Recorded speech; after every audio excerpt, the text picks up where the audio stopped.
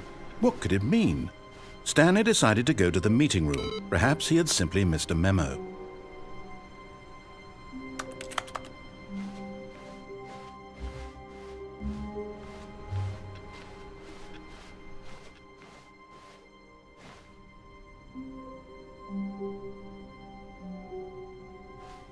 Oh, good. You noticed my sign. Yes, I have something very exciting to show you.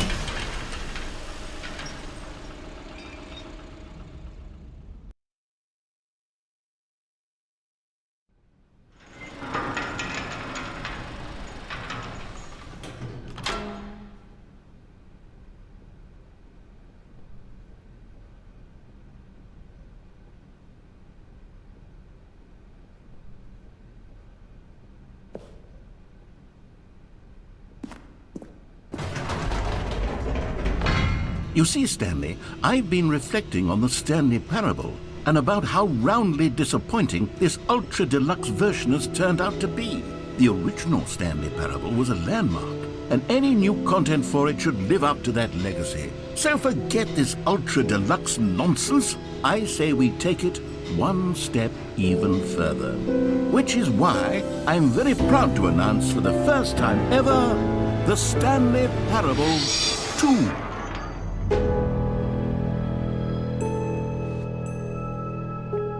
Yes, you see, isn't this far superior to a measly re-release with a few minor additions? Think of all the new territory we'll cover with a fully fledged sequel. An entirely new experience, built from the ground up. Why, there are so many possibilities. It could go in so many different directions.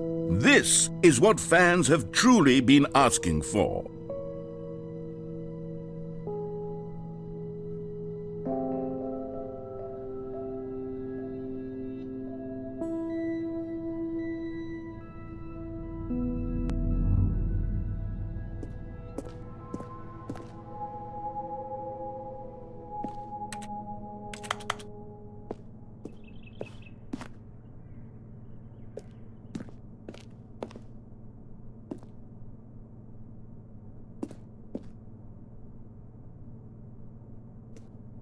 Calling it the Stanley Parable 2 is just so much catchier than Ultra Deluxe, don't you think? Ultra Deluxe? What does it even mean? But the Stanley Parable 2, now that's an artistic statement right there. It's future-oriented. It screams progress and innovation and long-term franchising potential.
Now, to be clear, I haven't quite nailed down what exactly the Stanley Parable 2 is going to be, but let's take a look at some of the features I've been developing for it.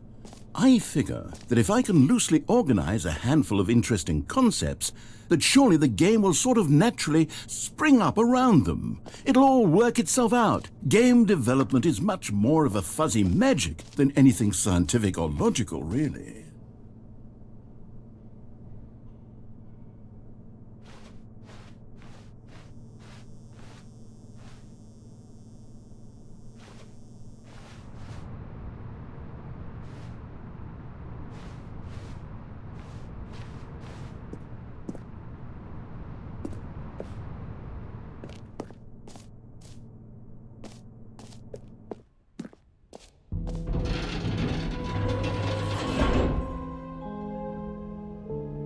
Here we are. Go on, try out some of the new features.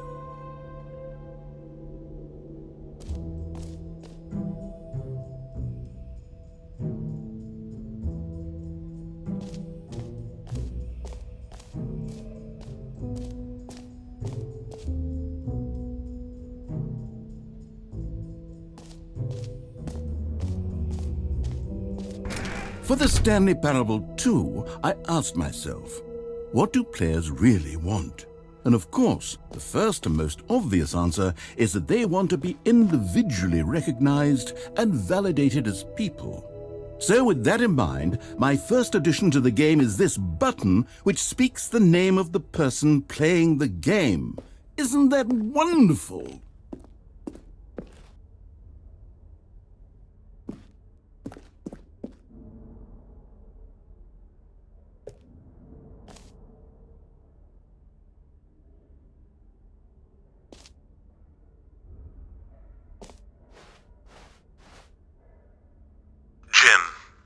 Sorry, I should have clarified. Right now, the button only says the name Jim. But of course, in the final game, this button will say your name, whatever name that is. Here, let's have you role-play as Jim to really simulate the full experience of this feature. Just play along. I promise you'll love it.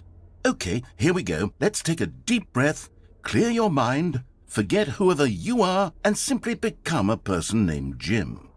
I want you to imagine yourself living as Jim, sleeping and waking as Jim, falling in love and being heartbroken as Jim, seizing all of the world's possibilities as Jim, and as Jim watching your dreams crumble into dust. Do you feel it deeply? Are you really, truly Jim right now? If so, then please step forward and press the button.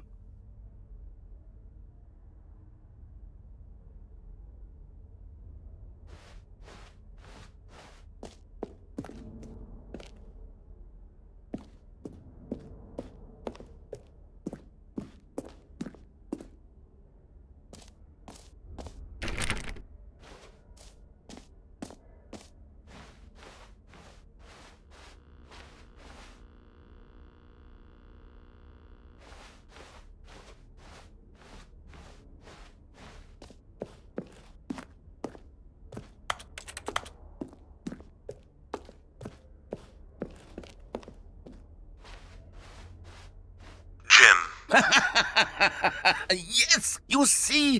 What a thrill! What a rush! That was you! The button described you. Do it again. Do it again. Jim. Ooh, it hits even harder the second time. If this were the only new feature in the Stanley Parable 2, it would still be worth the money. Let's take a break from the Jim button. I'm too emotionally drained from all of this personal validation.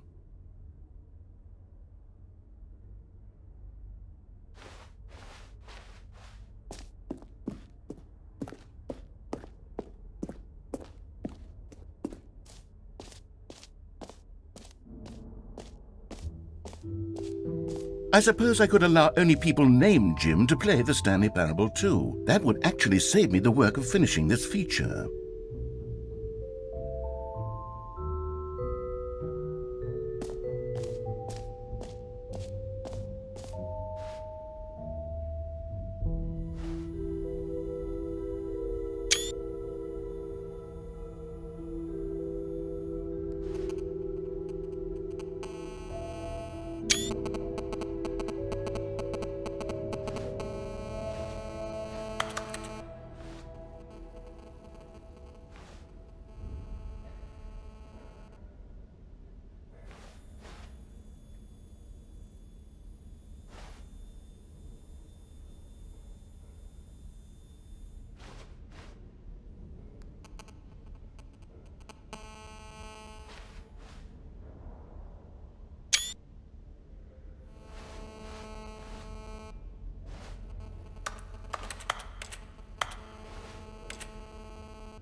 Collectibles. Now it's a real video game. In the Stanley Parable 2, you'll run around gathering up these miniature Stanley figurines. And what's truly innovative is that there will be no reward for collecting all of them. I don't want to stifle the intrinsic joy of watching a number go up. You simply collect all of them, and then you move the hell on with your unremarkable life.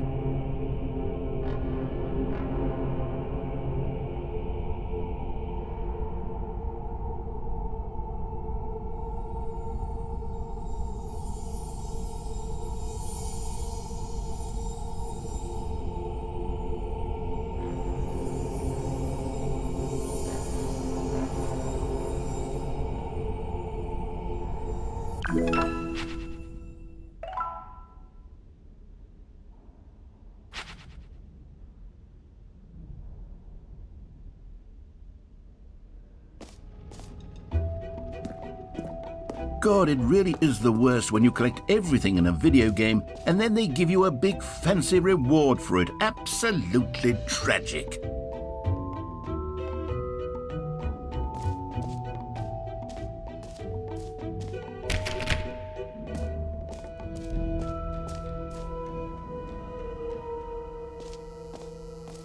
Now here's something special. You remember that broken test achievement that got left in the game on accident? Well, I'm developing a technology to simply give you the achievement.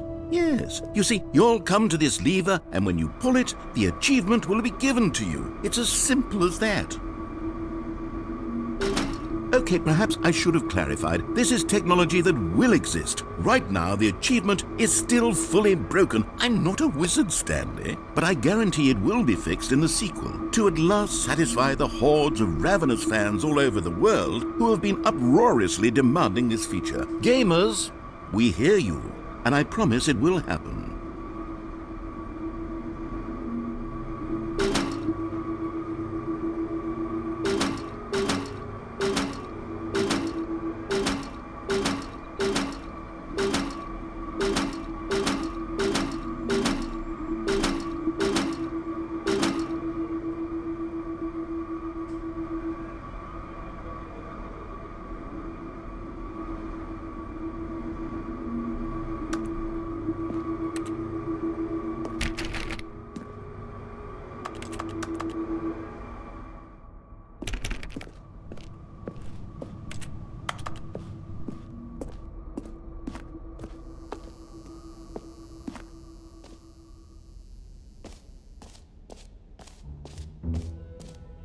What else? What other exhibits haven't we seen yet?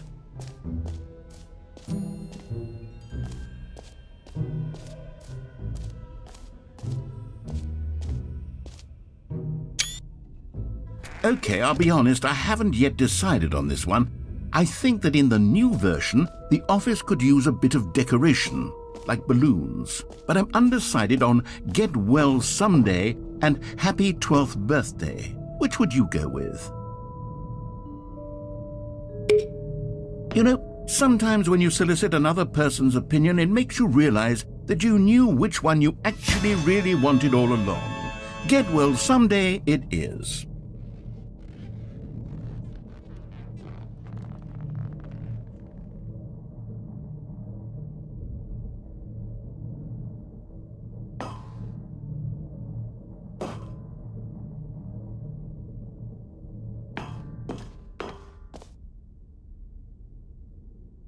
Or actually, maybe I should have gone with...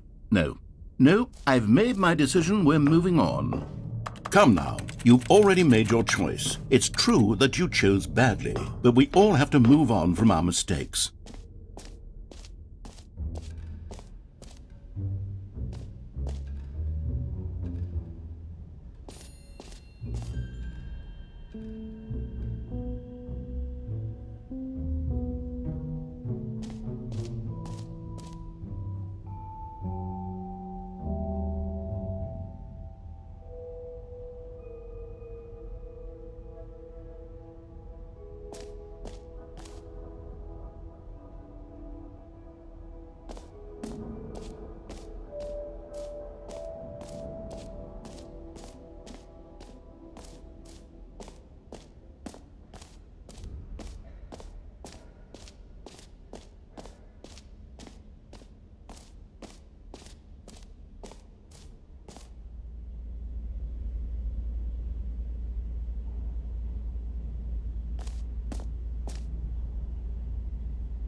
Stanley, here's an idea that I'm truly fond of. It's never been done before in a video game. This is, in fact, a hole that you can fall down forever. That's right. Infinite falling. You can fall until the end of time, if you like. A stunning leap forward for video games as a medium.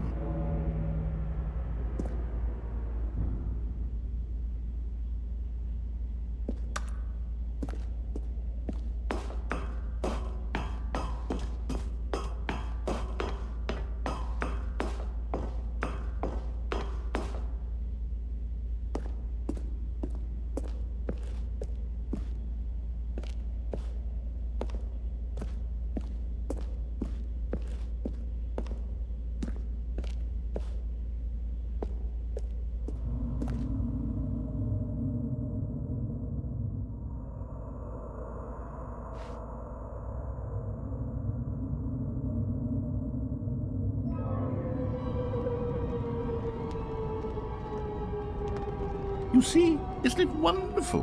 One of my more ingenious concoctions, if I do say so. Now then, since you've gotten to see the infinite hole, you can press the teleport button to pop back up to the top, and we can continue onward. Now, I don't mean to be a bummer, but I do recommend you use the teleport button to go back to the top. Maybe do it on the sooner rather than later spectrum of things.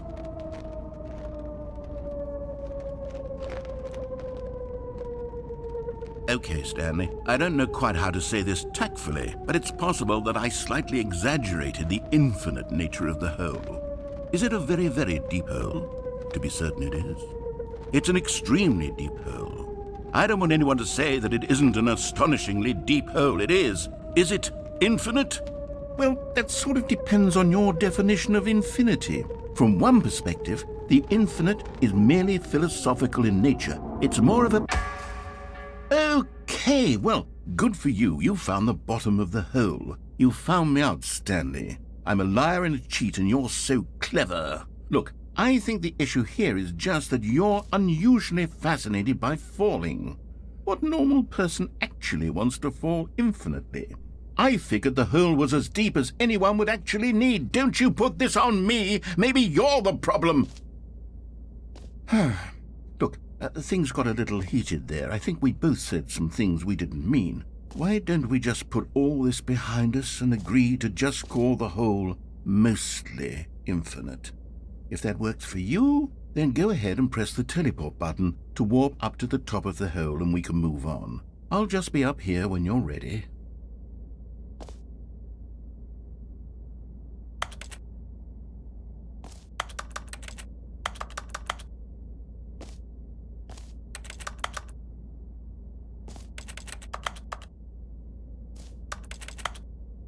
Great. Now, I'm very excited to show you even more of my ideas for the sequel. Oh, for heaven... You see, I was right. The problem is you. The problem is that you like holes too much. Not normal. A normal person would have said, yep, that's an infinite hole right there, goes on forever till the end of time. Don't need to see it all, but not you. Oh, no, no, no, no. You have a weird sort of... Oh. Did the hole seem even shorter to you this time? I couldn't help but feel like you spent a little less time in there than you did before. I mean, admittedly, I didn't make an infinite hole, but I didn't think it was that not infinite. Well, I suppose once again there's nothing to do here. If you decide you've had enough of the hole, you can hit the teleport button and come join me up above. Had enough? I'm positively thrilled. Gosh, how could I have guessed? You're back in the hole. If this starts to become a thing where... Wow. Okay. Yes. I'm starting to become extremely certain that the hole is not only not infinite, but that it's growing steadily less and less infinite. I suspect that I'm starting to hit the point where it's no longer feasible to call the hole infinitely deep, even by the lax overall standards for accountability and marketing. What's going on here? Stanley, I have no explanation for the uncertain nature of the hole's length. Here, let's try something. Let's pop back up to the top, and we'll see if it gets any shorter. Well, there it is. The shame of my lie has come to haunt me. Not only is the hole not infinite, but it's barely even a hole at this point. How is this still appealing to you? I know you're obsessed with holes, but at this depth, I just can't see this scratching the itch. Oh, who am I to judge? You just do whatever it is you're here to do and hit the teleport button when you're ready to move on. Is the, teleport button not working? You sure? Well, I mean, I really don't have an explanation. It was working just a moment ago. Try it again. Still nothing? Well, I suppose there is one thing I can do to fix this. I'm out. Goodbye, Stanley. You couldn't bear to be away from the hole, and now you'll get more time with it than you could ever have asked for. It's a win for everyone. You get to be with the hole, I get to do literally anything else. Take care, Stanley. I hope you and the hole have a wonderful rest of eternity together.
My head's stronger.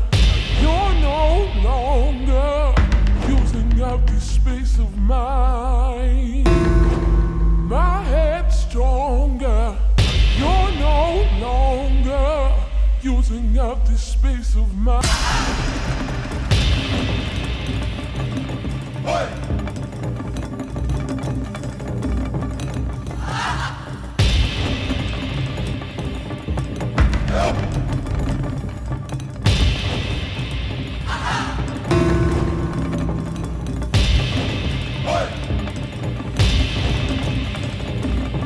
Stanley?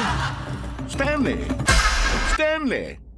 Oh, good, you're awake. It seems you had sort of dozed off there, drifting away into dreamland. But we can't have that, Stanley, because this hole is just so darn fascinating that I want you to be wide awake for every second of it. You don't want to miss a single moment. So how about if I just pop in from time to time and wake you up to keep you really, truly focused on the hole? From the looks of things, you and I will have many, many years here in this hole, and I'm looking forward to all of them. Stay alert, Stanley. I'll be back. Toodlepip.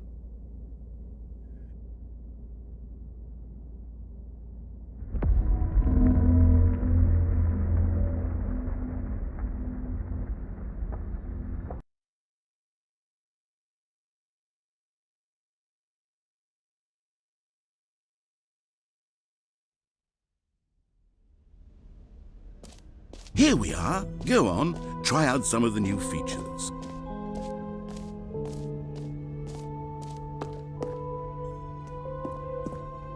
A common complaint of the Stanley Parable was that it was confusing and paradoxical, that it engendered a chaotic sense of reckless despair in those who played it. Well, I am happy to say that after much consideration, I've engineered a clever solution to this fundamental problem with the game. It's the Stanley Parable Reassurance Bucket. You see, Stanley, anytime you're holding the bucket, a sense of calm and ease will fill your mind and your heart. It's true. As long as you hold on to the bucket, the many disorienting contradictions of the Stanley Parable will feel perfectly normal and perhaps even comforting. You may even come to long for the gentle embrace of jarring cognitive dissonance while the bucket is in your arms. And to be honest, it's a much more convenient solution for me than actually redesigning the game to be less uncomfortable. Can you imagine what a pain in the ass that would be? Yes, the bucket is the perfect solution. Come on, give it a try.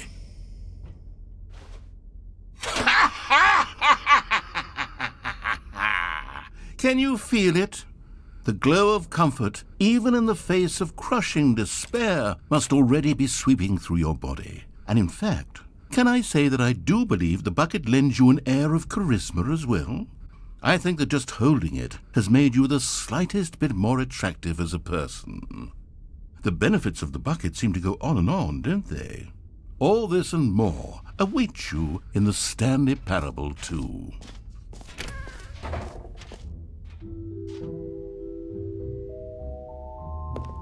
Does anyone give out awards for most enjoyable bucket in a video game?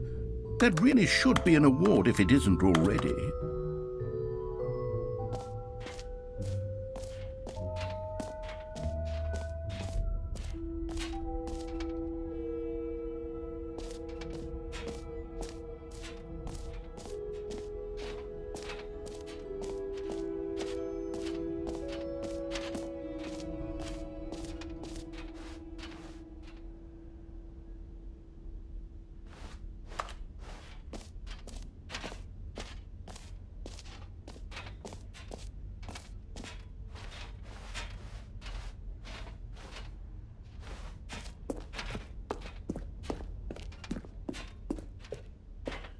All right, have you seen everything you wanted to? Ready to move on now?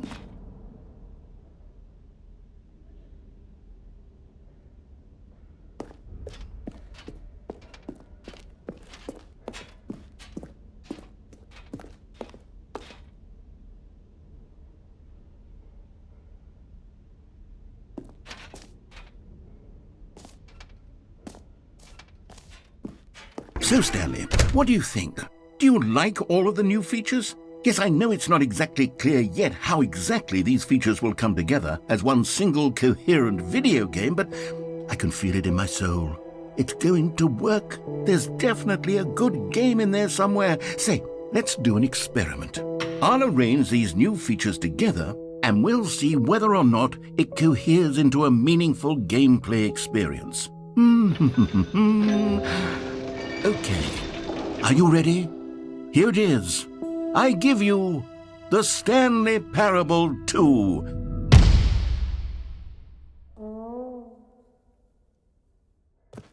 I mean, there's potential here, right? It's sort of... Okay, never mind. Hold on, let me do a different arrangement. Okay, yes, this is much better. I feel good about this. Here we go. Version 2. Who am I kidding, Stanley?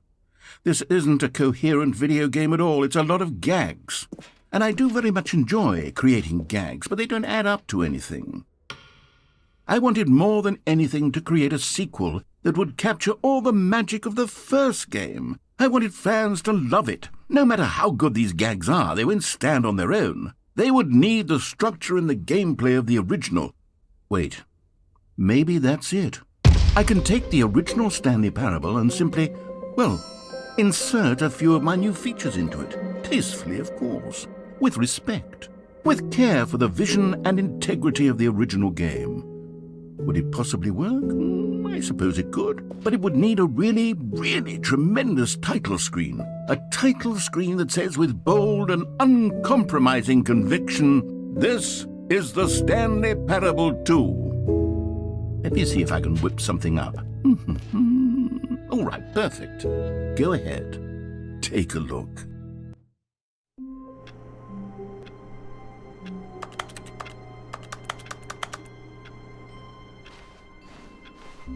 All of his co-workers were gone. What could it mean? Stanley decided to go to the meeting room. Perhaps he had simply missed a memo. Stanley picked up the bucket.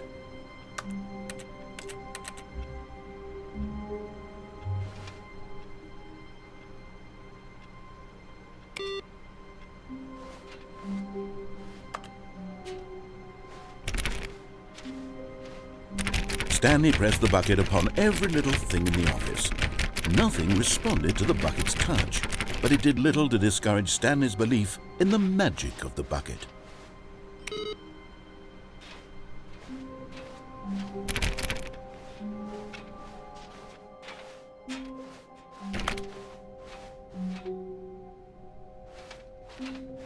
Stanley clutched the bucket tightly to his chest and entered the door on his left.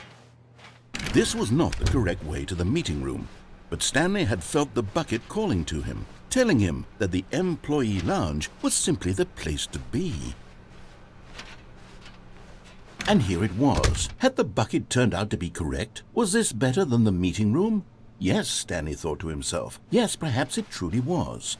How insightful the bucket... No, never mind. The bucket was wrong. Stanley took the door on his left to go back to the meeting room.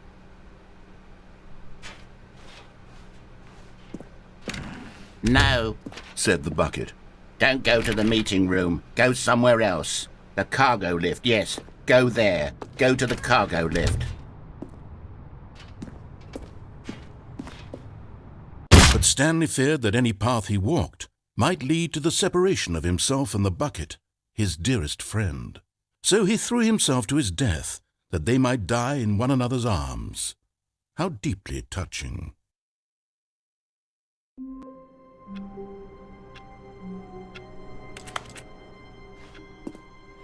All of his co-workers were gone.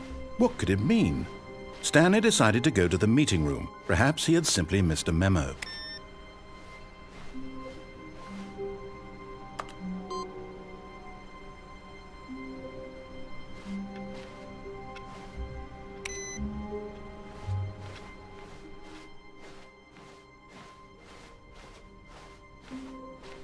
When Stanley came to a set of 2 open doors, he entered the door on his left.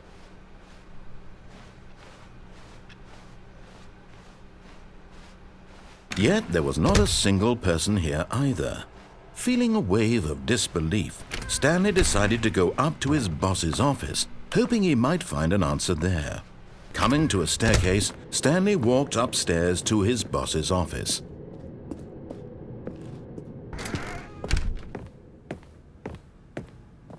Stepping into his manager's office, Stanley was once again stunned to discover not an indication of any human life.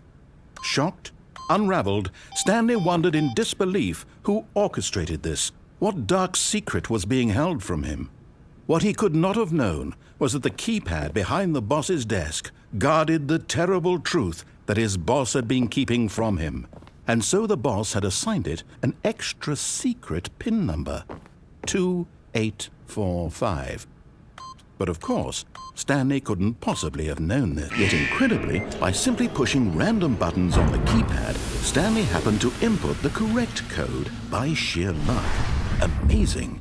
He stepped into the newly opened passageway.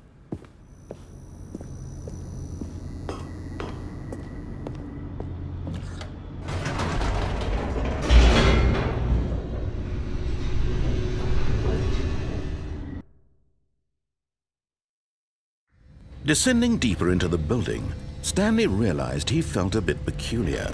It was a stirring of emotion in his chest, as though he felt more free to think for himself, to question the nature of his job.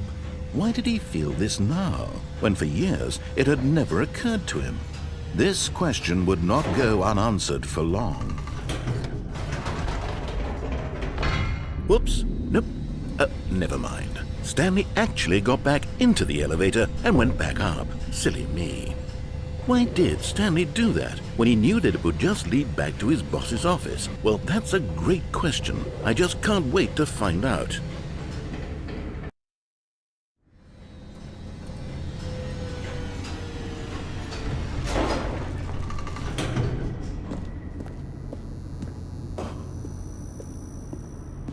Here we are, Stanley. It's your boss's office. Exactly the way it was before you got onto the elevator. It's still just exactly what it is. What a decision you've made to come up here and look at the office again. This has fleshed out the plot of the story in new and fascinating ways I could have never anticipated. It's that keen eye for storytelling that you have, an incisive rapid fire of critical plot points, one after the other, weaving a rich tapestry of uncompromising narrative. Wow! I'm bolted to the edge of my seat.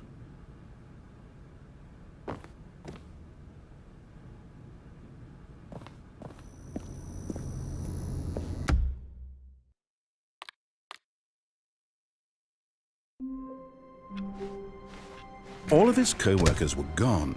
What could it mean? Stanley decided to go to the meeting room. Stanley lifted the bucket into his arms, and a wave of comfort rushed over him. Stanley clutched the bucket tightly to his chest. This was not the correct way to the meeting room, but Stanley had felt the bucket calling to him, telling him that the employee lounge was simply the place to be. And here it was. Had the bucket turned out to be correct? Was this better than the meeting room? Yes, Stanley thought to himself. Yes, perhaps it truly was. How insightful the bucket turned out to be. No, never mind. The bucket was wrong. Stanley took the door on his left to go back to the meeting room. And so the two of them detoured through the maintenance section and walked straight ahead to the opposite door.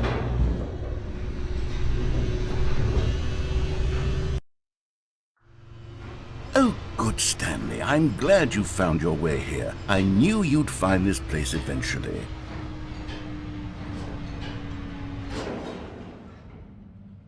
You see, your friends and I are concerned for you, Stanley.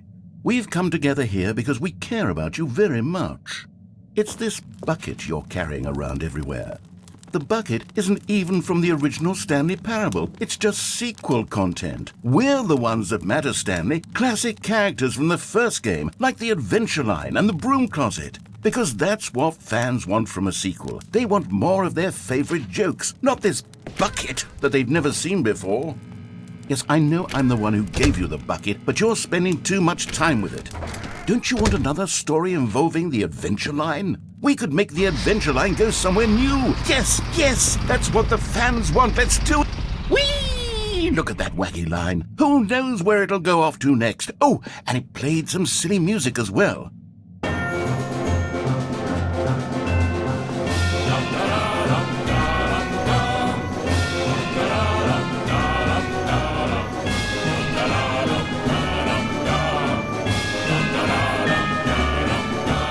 Now this is what the Stanley Parable is all about. Don't you remember all those great jokes from the original dialogue? Also, Stanley is addicted to drugs and hookers.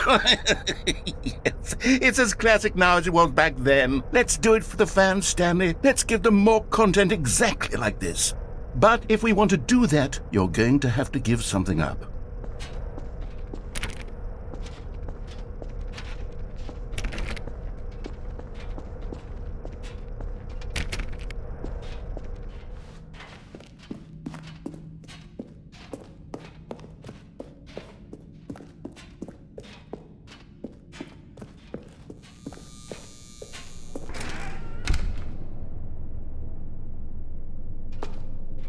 Don't you get it, Stanley?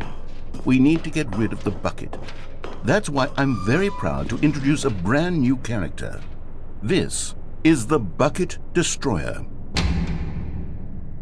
I think it'll make a wonderful new addition to the rich lore of the Stanley Parable. True, it also was not in the original game, but it's such a well-fleshed-out character with so much personality that to me it already feels as though it's been part of the cast all along. Don't you agree? Can you guess what the Bucket Destroyer does? Surely you don't need me to spell it out for you. Go ahead now, Stanley. Say goodbye to the bucket, and then pop it into the machine when you're ready.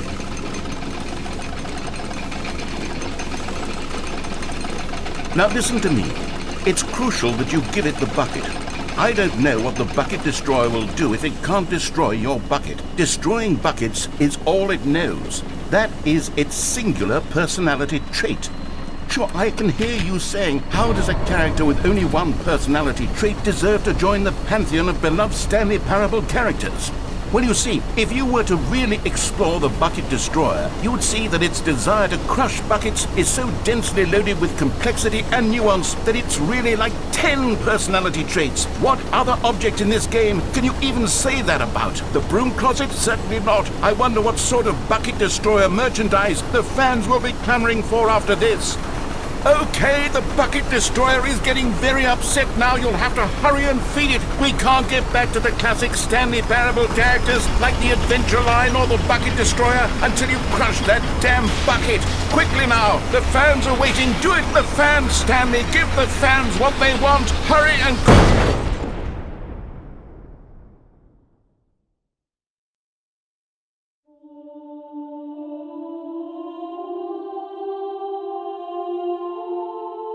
The Bucket Destroyer, my prized creation. You had so much potential.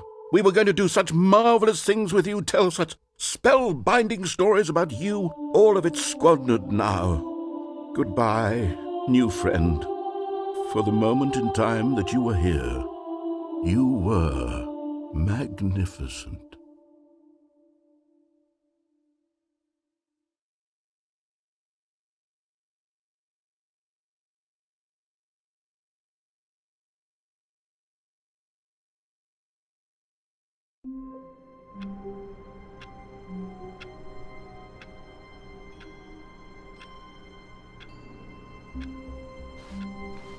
All of his co-workers were gone.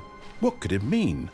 Stanley decided to go to the meeting room. Perhaps he had the confusion and the chaos all seemed to melt away as Stanley embraced the bucket.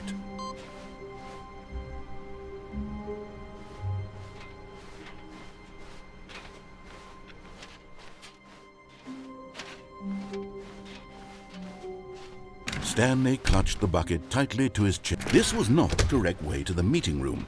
But Stanley had felt the bucket calling to him, telling him that the employee lounge was simply the place to be. And here it was. Had the bucket turned out to be correct? Was it? No, never mind. The bucket was wrong.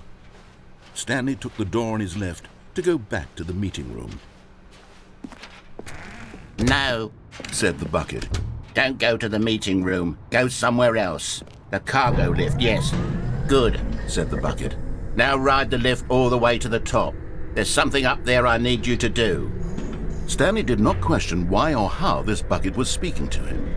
It should have alarmed him, of course, because buckets can't talk. But Stanley chose not to think about this obvious fact. He was firmly convinced that the bucket had spoken to him, and he unthinkingly did whatever the bucket asked.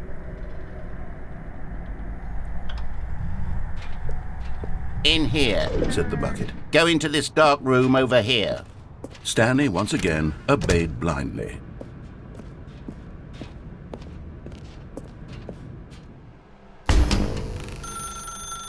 Now pick up the phone. Said the bucket. Pick up the phone and it will take us back home, where we can go about life together. This is the sad story of a man named Stanley and his bucket. Once upon a time, I gave Stanley a bucket because I thought he was lonely and could use a friend. And then, very distressingly, he began to believe the bucket could speak to him.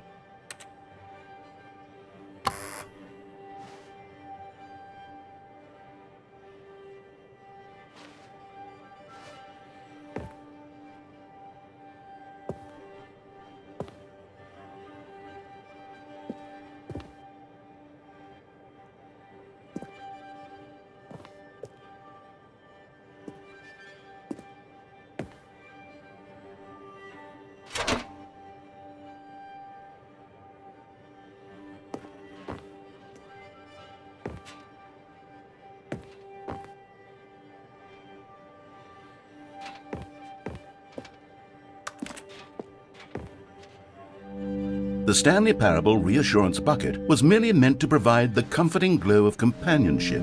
It doesn't literally talk and give you orders. Whatever Stanley is hearing the bucket say to him is just in his head.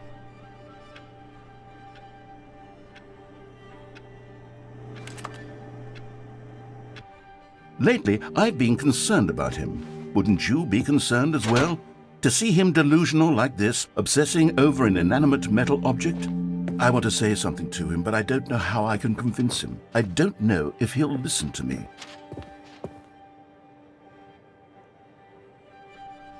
Oh, I'll try anyway. Stanley, can you hear me? Listen to me. It's just a bucket. It can't think, it can't talk.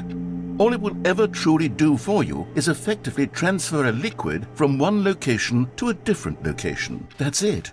It doesn't do anything else.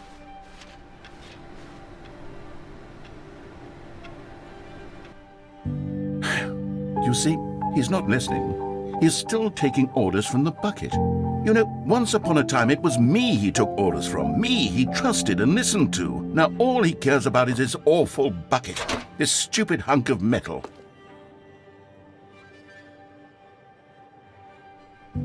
It's sad, but I suppose he doesn't need me anymore. From now on, he's just going to cling to this bucket, this cold, empty bucket, this sort of shiny bucket. Well, I'll give it this. The bucket does have a nice shine to it.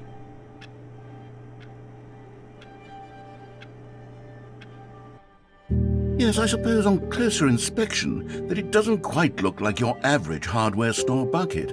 It's just a little more, what am I trying to say? Sturdier, more capable of transporting liquid. Like it would be better at moving an amount of water from one room to another.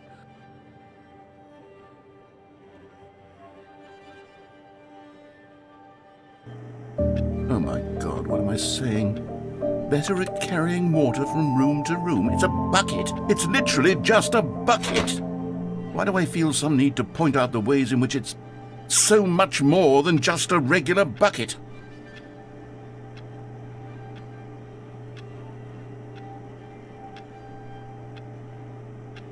Oh no, I'm having feelings for the bucket. No. What's going on? Why do I want to be with the bucket? Hear what the bucket has to say. Do anything it asks. What's wrong with me? I don't understand. Perhaps if I had the bucket, this would be less confusing. Yes, the bucket could tell me what to do in this troublesome situation. Stanley, give me the bucket. Give it to me. Give me the bucket, Stanley. I need it. Give it to me now. Give it or I'll...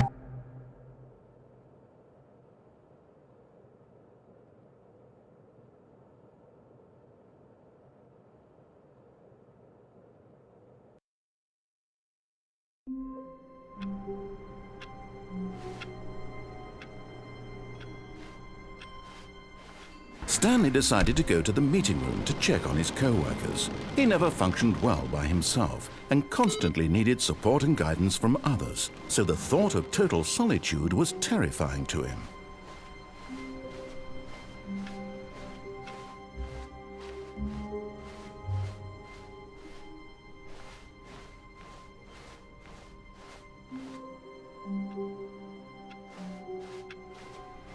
Warmth spread through Stanley's arms. With the bucket in his arms again, he was home. Stanley clutched the bucket tightly to his chest and entered the door on his left.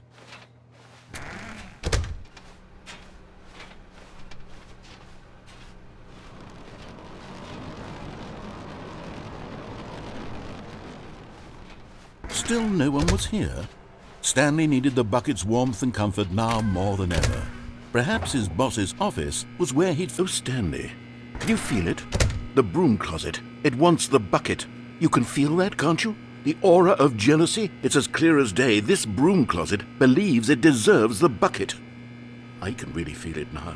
It's a bucket. It belongs in a broom closet. That's what the broom closet is trying to say here. It's supposed to go with the other cleaning supplies. Good for you, Stanley. Don't give in. Don't hand over the bucket. I know how hard it must be, given the pressure that the broom closet is putting on your shoulders right now, but you have to be strong. This is your bucket. This is your companion and lifelong friend. You can't. Coming to a staircase, Stanley and the bucket walked upstairs to the boss's office.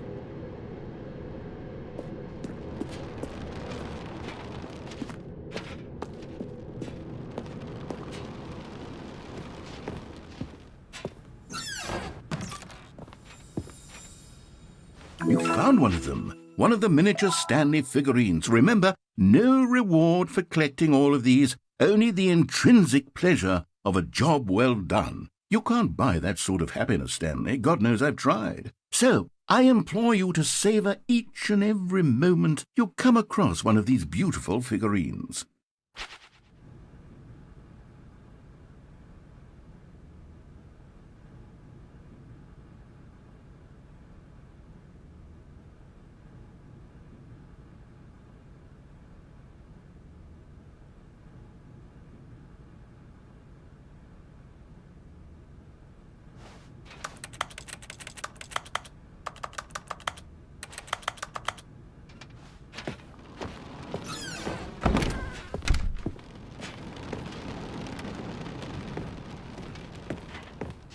Stepping into his manager's office, Stanley was once again stunned to discover not an indication of any human life. Crushed by the weight of this revelation, Stanley may have broken down into an emotional dumpster fire if not for the soothing presence of the bucket. Even now, in his darkest of hours, did the bucket's warmth and guiding light pierce the dark clouds of confusion and chaos. It would be with him always. The bucket would, and he knew it. The two of them were inseparable.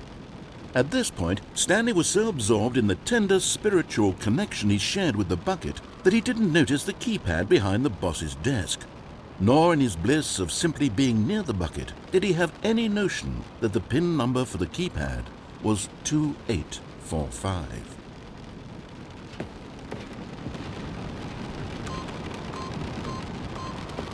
But Stanley guessed the correct code by sheer luck. Was it that the bucket knew all along? Was the bucket guiding him? Yes, this is certainly the most logical explanation.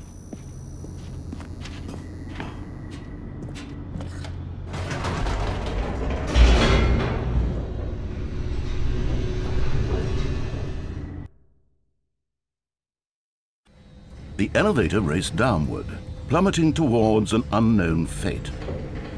It would be all Stanley could do to keep himself together, if not for the bucket. Soothing him, comforting him, reassuring that in this darkest moment of uncertainty, he would be all right. The bucket is here for you, Stanley. Everything will be fine.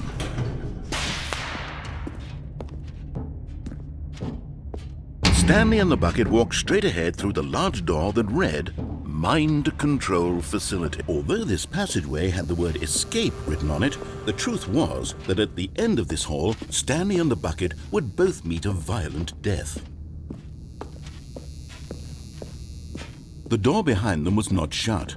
Stanley and the bucket still had every opportunity to turn around and get back on track. At this point, Stanley and the bucket were knowingly walking forward into a very painful death for each of them.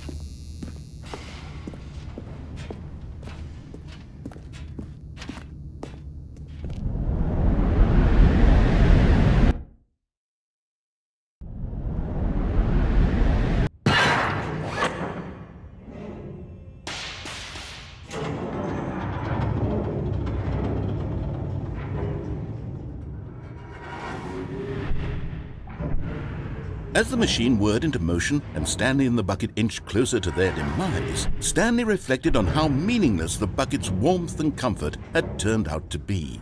To be sure, it puts the mind and the soul at ease to embrace the bucket, but what use is a sense of ease when you're about to be crushed to death? This is what Stanley thought to himself, and he sort of kicked himself for wasting so much time carrying a bucket everywhere. Farewell, Stanley.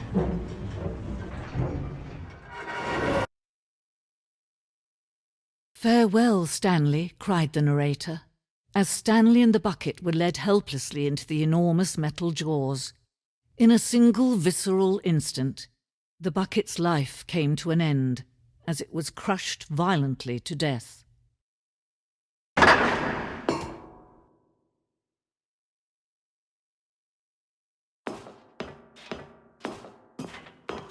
It was a shame, the death of such a magnificent bucket. It's true that all buckets are radiant in their own way, but this one stood above the rest. It was a glorious bucket to behold.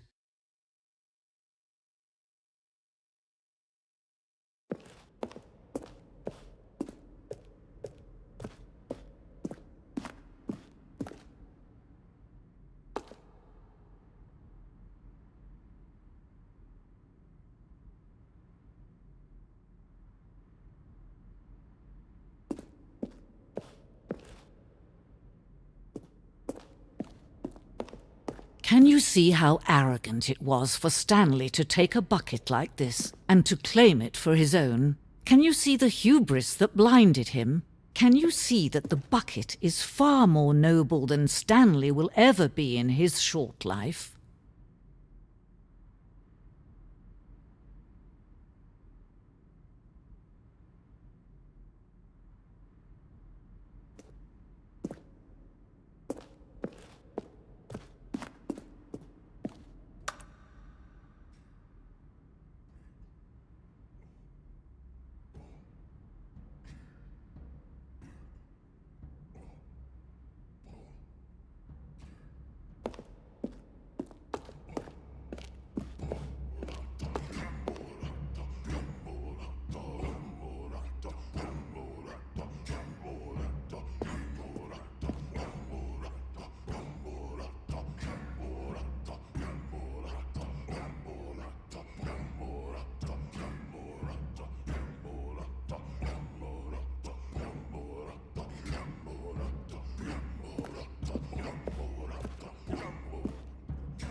No man can own a bucket, and certainly not a bucket as dazzling to behold as this one. It is man who should kneel before the bucket.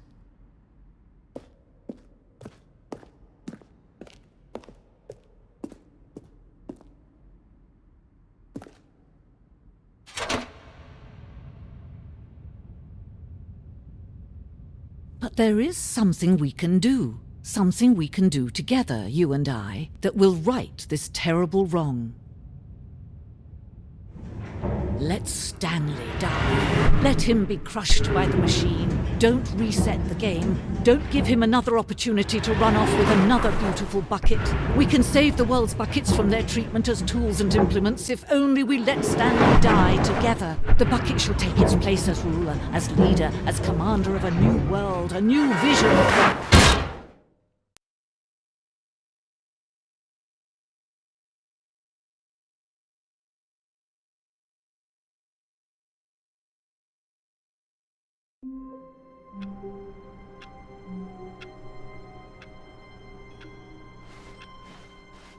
Stanley had never seen the office this brightly lit.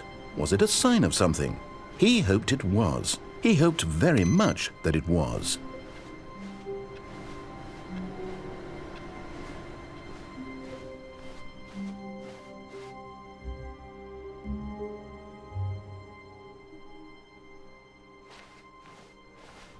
Stanley picked up the bucket and smiled.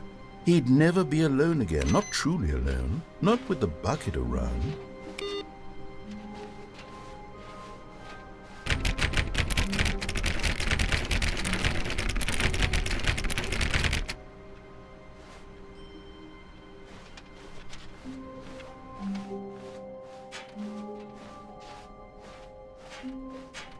Stanley clutched the bucket tightly to his chest and entered the door on his left.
coming to a staircase, Stanley and the bucket walked upstairs to the boss's office.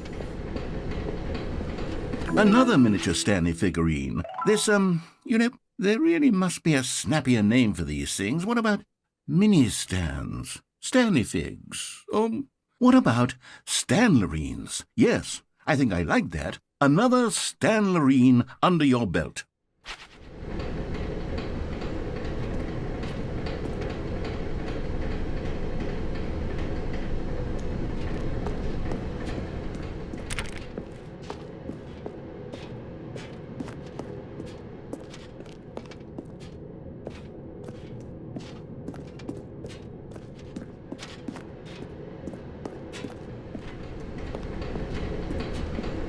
But Stanley just couldn't do it.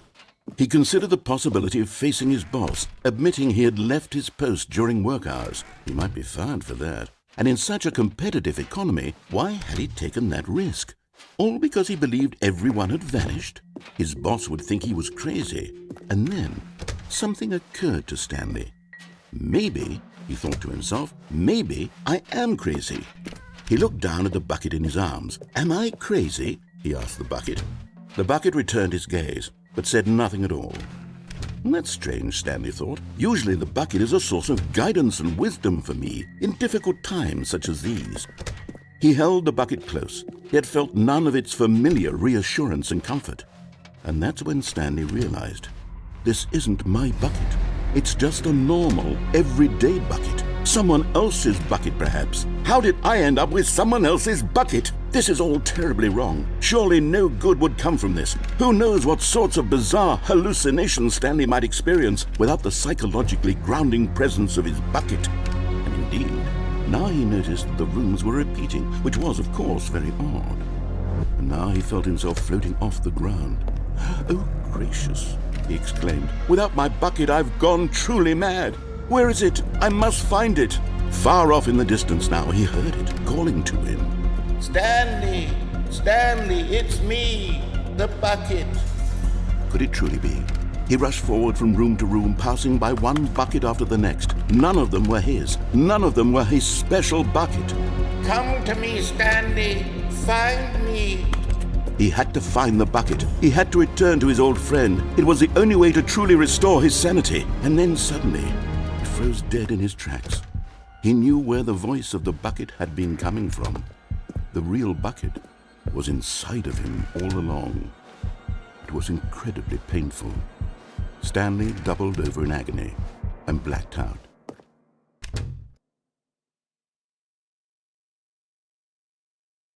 This is the story of a woman named Mariella. Mariella woke up on a day like any other. She arose, got dressed, picked up her bucket of comfort and security, and walked to her place of work. But on this particular day, her walk was interrupted by the body of a man who had stumbled through town, talking and screaming to himself, and then collapsed dead on the sidewalk. Right away, she knew what the problem was. This man had no bucket.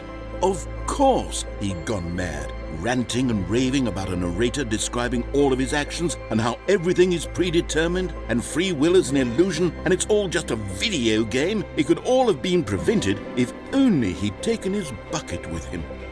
Perhaps he didn't even realize he'd forgotten his bucket at home in the first place. How cruel the world can be, Mariella thought, and she hugged her own bucket even tighter. But of course, she had no time for this. There were a myriad of confusing problems she would soon have to confront at work, for which her bucket would provide absolute guidance and total clarity on everything. Heck yes, she thought to herself, my life kicks ass. And she backflipped all the way to work.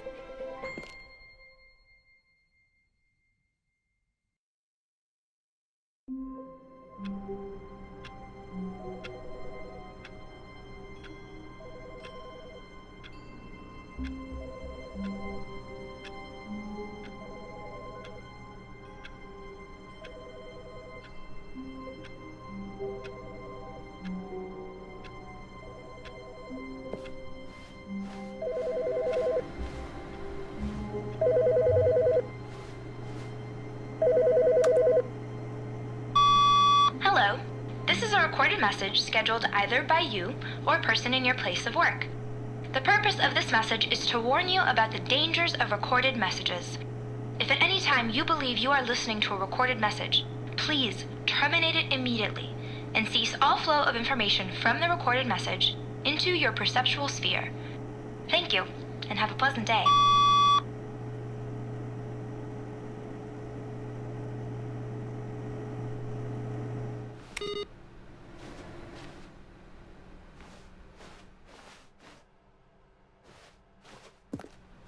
The good old bucket. Just Stanley and the bucket, off on another thrilling adventure together. Stanley clutched the bucket tightly to his chest. This was not the correct way to the meeting room, but Stanley had felt the bucket calling to him, telling him that the employee lounge was simply the place to be. And here it was. Had the bucket turned out to be correct? Well, no, never mind. The bucket was wrong. Stanley took the door on his left to go back to the meeting room. No, Said the bucket. don't go to the meeting room. Go somewhere else. The cargo lift, yes. Go. Good, Said the bucket. now ride the lift all the way to the top. There's something up there I need you to do. Stanley did not question why or how this bucket was speaking to him. It should have alarmed him, of course, but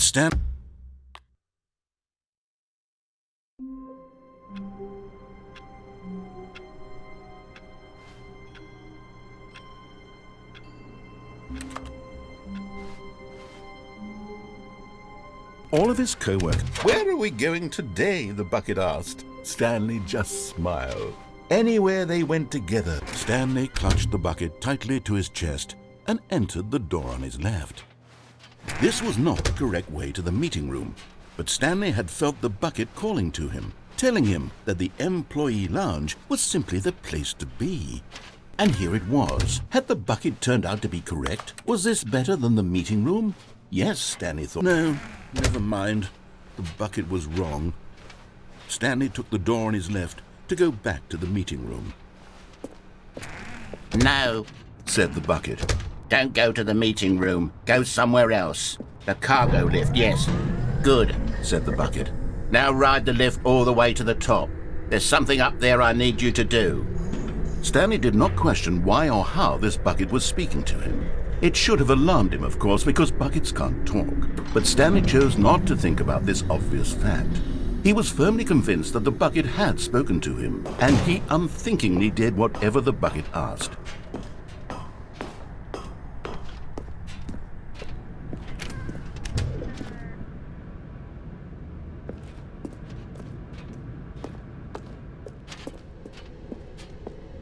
No, stop.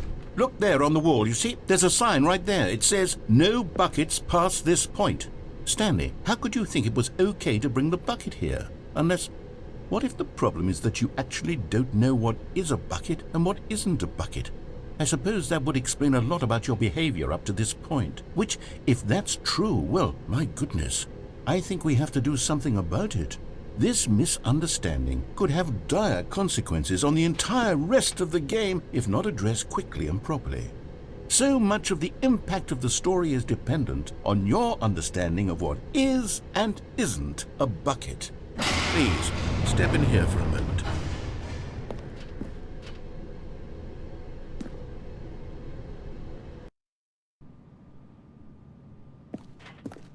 Now then, I'm going to run you through some test scenarios, and you'll tell me whether or not the thing I'm showing you is a bucket.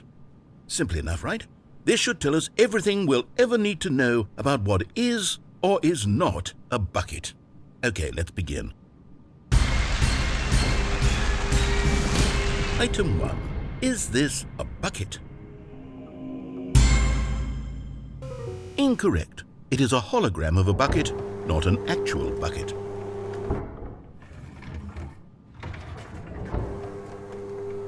Item 2. Is this a bucket? Incorrect. It is a 3D printed recreation of a bucket, not an actual bucket.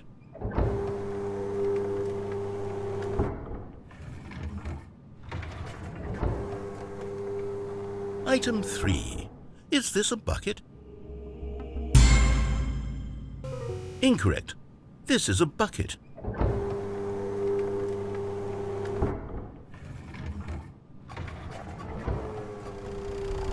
Item 4. Is this a bucket? What? Are you hallucinating? This is a tractor. It's an enormous machine that tills the earth. I thought this was a gimmick. How on earth did you manage to screw it up? Absolutely incredible. Let's just move on to the next one.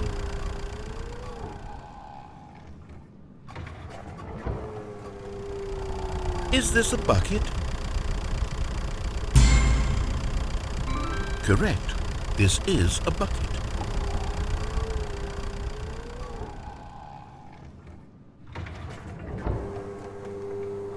Item 6. Is this a bucket?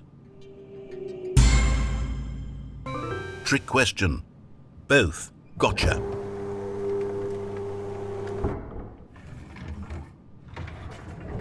Item... Wait, hold on. I can't find the next one. Let me see. It should be around here somewhere.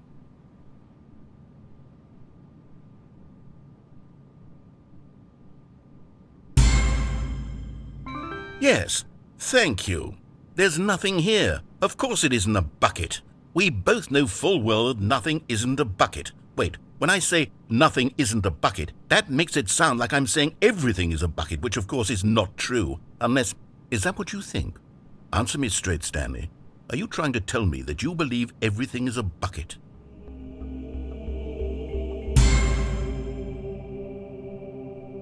You know what? I'm too confused to even sort it out. I've lost all sense of perspective. What is a bucket? What isn't a bucket? Mere moments ago I could answer these questions with confidence, and yet now I'm somewhat adrift. Do any of us know what a bucket is? Am I a bucket? Stanley, I can't keep doing this. I'm losing myself, and myself was all I ever had to begin with. I'm afraid the bucket is threatening to tear our relationship apart. I can't have that. I'm sorry. But I'm going to erase all buckets from the game entirely. Okay, here we go.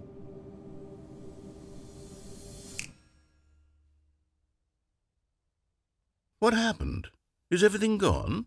Why did everything disappear? Wait, was everything a bucket? Every single thing in the game was a bucket. Oh my God, I had no idea. How could... Except me. I'm not a bucket after all. And you, Stanley, you're still here. You're not a bucket either. Oh, this is wonderful news. We're not buckets. Yes, I actually feel much more at ease right now. It's delightful to get some clarity on that issue, but it doesn't change the fact that we haven't got a game. So, tell you what, I'll reset everything and we'll put back all of the buckets, okay? And we'll know that it's all a bucket. But if you run into anyone else, maybe don't mention that. Who knows what that information might do to a person? All right, here we go.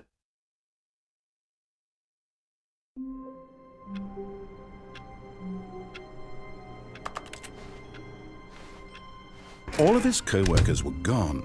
What could it mean? A good bucket, a strong bucket, a humble bucket, a committed bucket, a bucket of culture and distinction.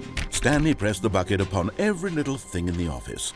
Nothing responded to the bucket's touch. Stanley clutched the bucket tightly to his chest. This was not the correct way to the meeting room, but Stanley had felt the bucket calling to him, telling him that the employee lounge was simply the place to be.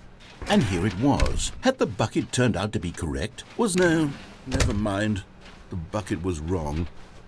Stanley took the door on his left to go back, and so the two of them detoured through the maintenance section and walked straight ahead to the opposite door.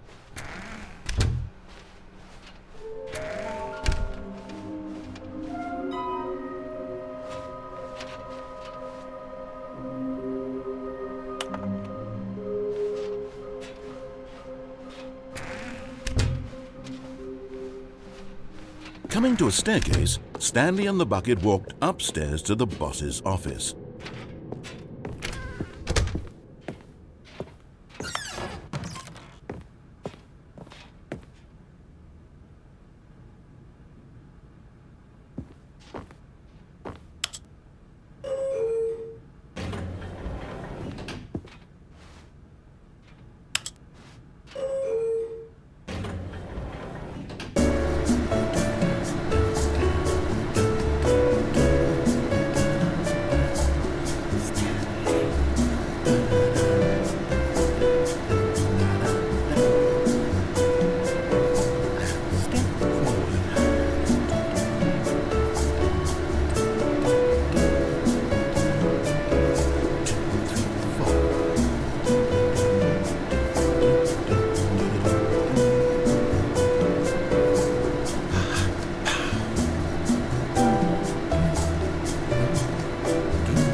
Stepping into his manager's office, Stanley was once again stunned to discover not an indication of any human life. But Stanley guessed the correct code by sheer luck.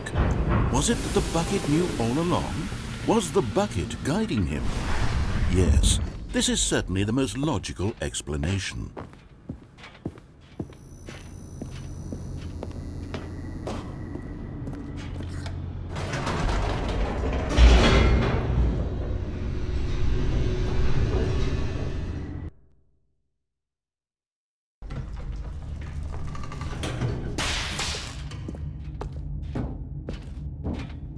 Stanley and the bucket walked straight ahead through the large door that read, Mind Control Facility.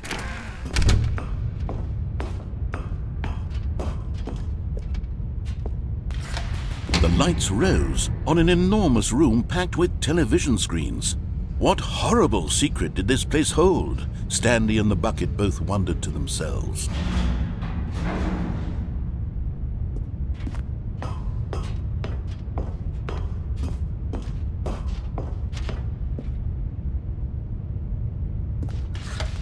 The monitors jumped to life, and Stanley nearly dropped the bucket in shock. Everyone in the office was being videotaped, monitored like guinea pigs. The bucket had never seen anything like this, and it very nearly burst into tears as Stanley cradled it gently, reassuring it that everything would be fine.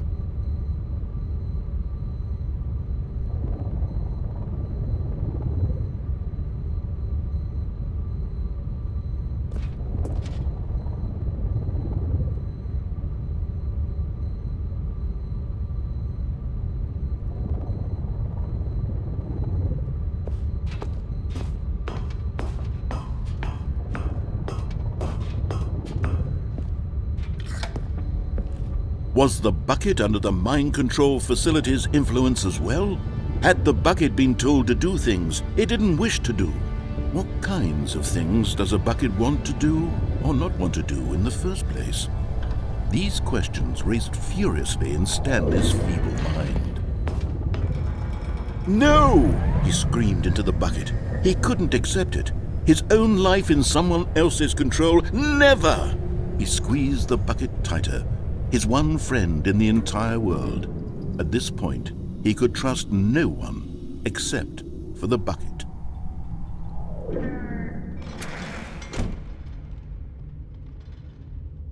But here was the proof. The heart of the operation. Controls labeled with emotions, happy or sad or content. Walking, eating, working, all of it monitored and commanded from this very place. And as the cold reality of his past began to sink in, Stanley decided that this machinery would never again exert its terrible power over another human life. For he and the bucket would dismantle the controls for good. Two best friends, Stanley and the bucket, up against the world. They high-fived in a really cool way, and the bucket made a sassy comment about taking down the system.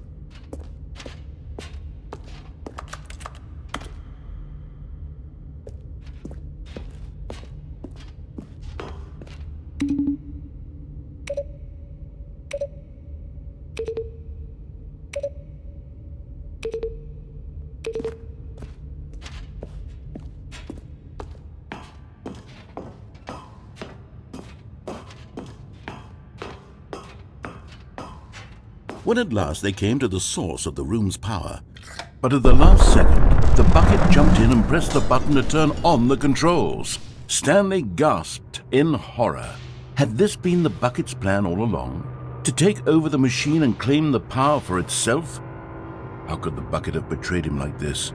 Stanley was prepared to throw the bucket away in disgust when suddenly an image appeared upon the enormous screen. Birds. Silly, silly birds. The control buttons became active again.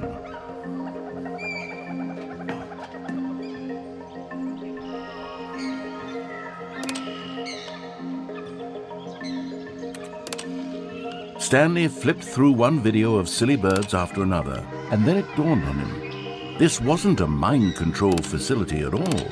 It was a facility for monitoring and surveilling silly birds all over the world. The mind controls were only a facade to disguise its true intentions. Had the bucket known this all along? Stanley marveled at the metal genius in his hands, the one who had pointed him towards this incredible discovery. Stanley and the bucket never found freedom because they spent the rest of their lives here in this place, flipping through live streams of the silliest birds imaginable. Of all the possible paths his life could have taken, this one was surely the best. And Stanley was happy.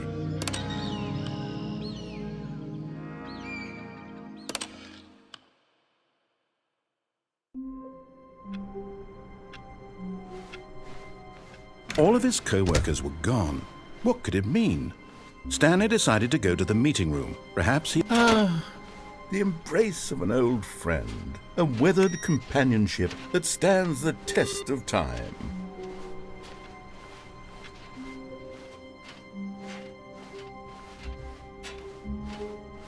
Stanley clutched the bucket tightly to his chest and entered the door on his left. This was not the correct way to the meeting room, but Stanley had felt the bucket calling to him, telling him that the employee lounge was simply the place to be. And here it was. Had the bucket turned out to be correct? No, never mind. The bucket was wrong. Stanley took the door on his left to go back to the meeting room. No, Said the bucket. don't go to the meeting room. Go somewhere else. The cargo lift, yes. Go there. Go to the cargo lift.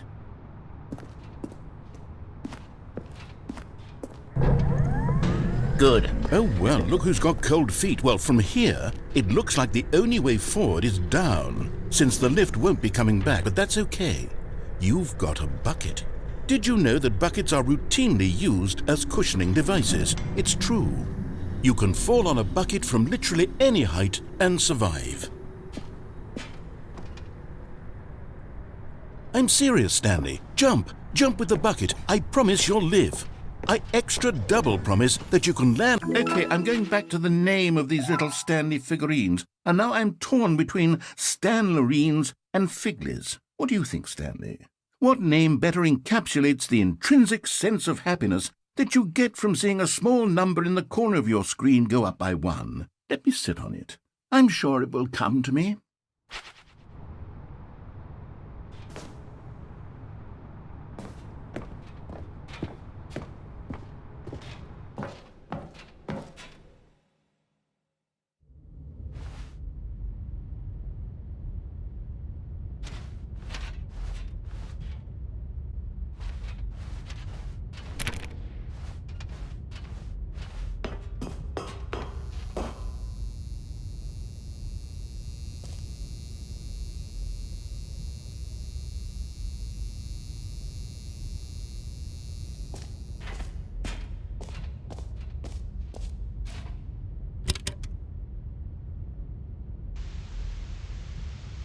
Okay, this is day number 295, tape number... I don't even know. I've lost track. Nothing feels real anymore.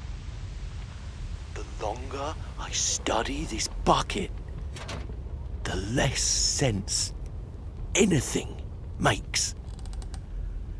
The sheer euphoria I feel every time I pick it up.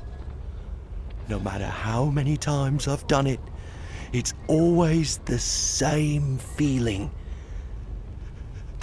And the emptiness in my chest when I set it down. It doesn't make sense. There's no explanation for it. I still haven't figured out why I see the world so differently when this bucket is in my arms. Why everything feels so... What do I do with this treasure? I can monetize it. Yes. It's unthinkable the amounts of money people will pay for even just an hour with the bucket. This is my golden ticket.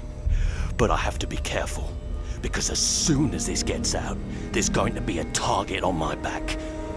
Even now, I don't know who might be trying to get... What's that? Who's there?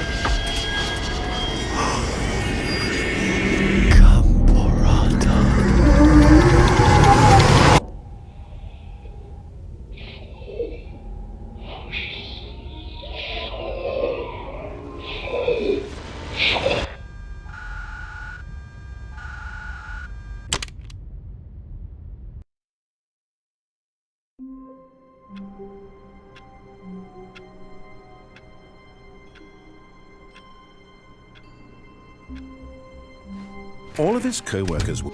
The bucket made Stanley want to be a better man and a better co-worker. In time, perhaps, he would become both of those things. Stanley clutched the bucket tightly to his... This was not the correct way to the meeting room, but Stanley had felt the bucket calling to him, telling him that the employee lounge was simply the place to be. And here it was. Had the bucket turned out to be correct? No, never mind. The bucket was wrong. Stanley took the door on his left to go back to the meeting room. And so the two of them detoured through the maintenance section and walked straight ahead to the opposite door.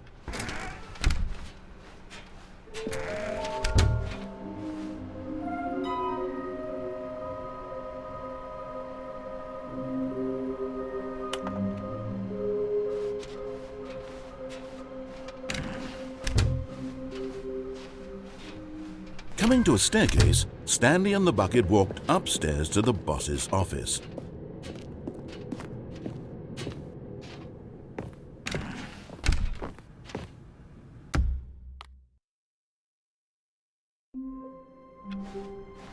All of his co-workers were gone.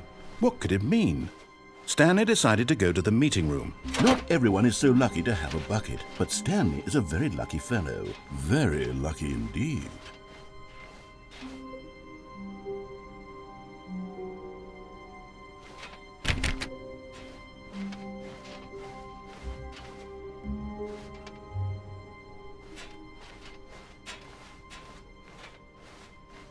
Stanley clutched the bucket tightly to his chest and entered the door on his left.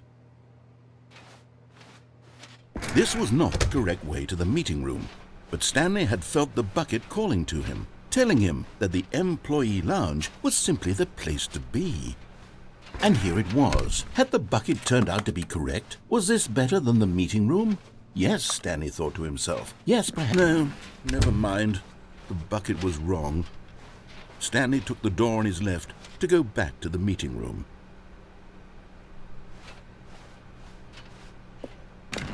No, Said the bucket. don't go to the meeting room. Go somewhere else. The cargo lift, yes. Go. Good. Said the bucket. Now ride the lift all the way to the top. There's something up there I need you to do. Stanley did not question why or how this bucket was speaking to him. It should have alarmed him, of course, because buckets can't talk. But Stanley chose not to think about this obvious fact. He was firmly convinced that the bucket had spoken to him, and he unthinkingly did whatever the bucket asked.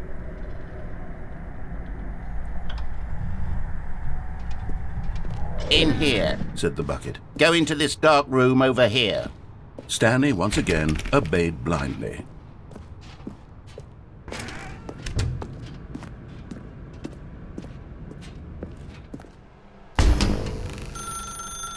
Now pick up the phone. Whoa, hold on. Why did you unplug the phone? Were you trying to resist the bucket's orders? Stanley, I was joking. Obviously, the bucket isn't talking to you and telling you to do things. Buckets can't talk. It was a joke. Don't you get the joke? It's funny, Stanley. A talking bucket. Can't you see?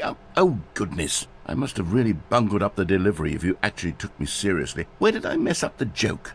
Should I have paused for longer or spoken quicker? Comedic timing is so difficult. I wish I were better at it. But there isn't exactly an instructional video on comedy that one can watch to fully... Oh, wait, yes, there is. It's sitting right here. Let's take a look. What is comedic timing? What is comedic timing? How does it work? How long should it last? How can it be used to effectively silence your political enemies? And more importantly, can it be taught in its entirety within 90 seconds? Thankfully, the answer to all of these questions is yes. Let's dive deeper.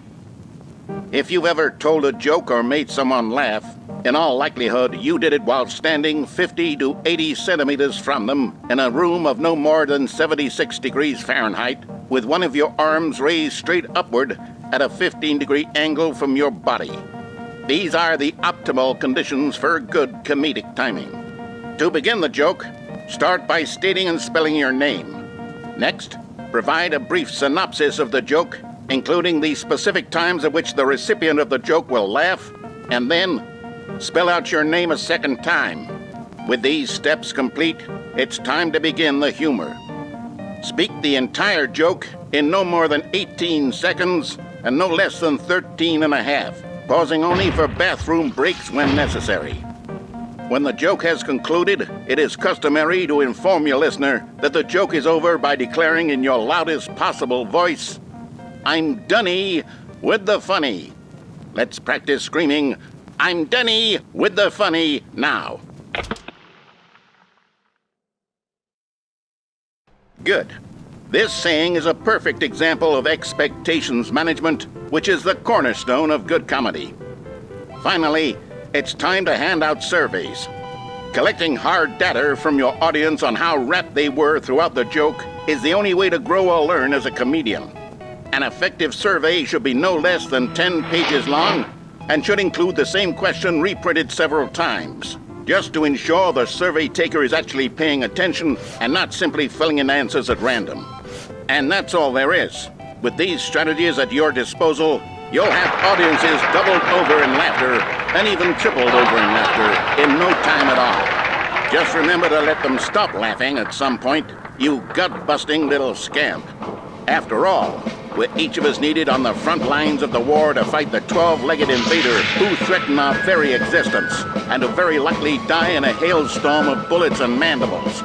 All of us must be prepared to give our lives to this noble cause, just as our children must do after us, and their children after them. Godspeed, and may Earth reign supreme. Hey, goodness, this video is a little outdated, isn't it? Well, no matter. I think the fundamentals of proper comedic timing are still as relevant today as they were back then. So with that in mind, I believe the only way forward is for us to return to the two doors and walk through all of this again, so I can try telling my story with more appropriate comedic delivery. Come along, let's head back.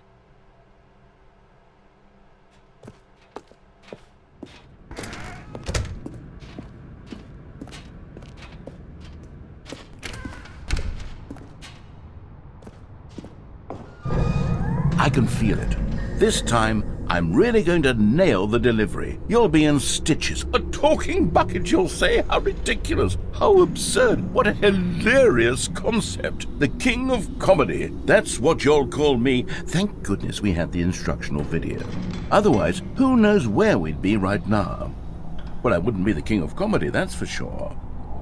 The bucket spoke to Stanley. The bucket spoke. The bucket spoke. Oh, I'll figure it out on the fly. No need to overthink things.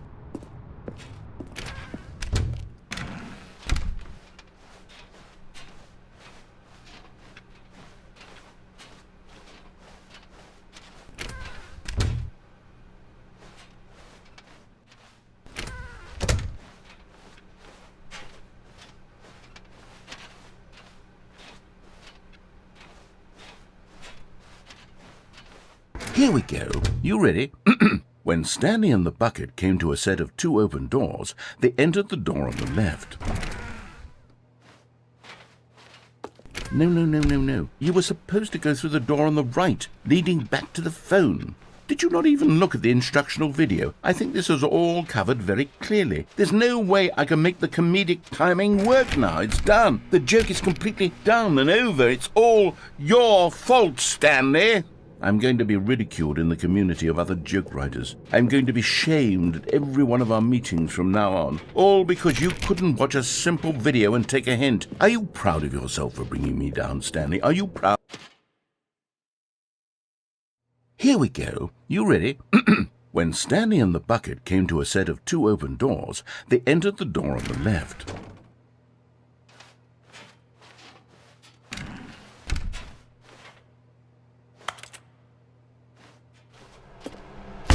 What? We're back at the phone already? No. What's going on? There were supposed to be several rooms leading up to this. There was supposed to be a build-up to this point, a dramatic display of remarkable comedic wit which culminates in this scene with the phone. But now the timing's completely off. The joke will never land, or not the way it was meant to. And it's all my fault. I must have forgotten that the phone room comes immediately after the 2 doors room. What an egregious mistake. I've made a fool of myself. I don't deserve the title of King of Comedy. I'm nothing.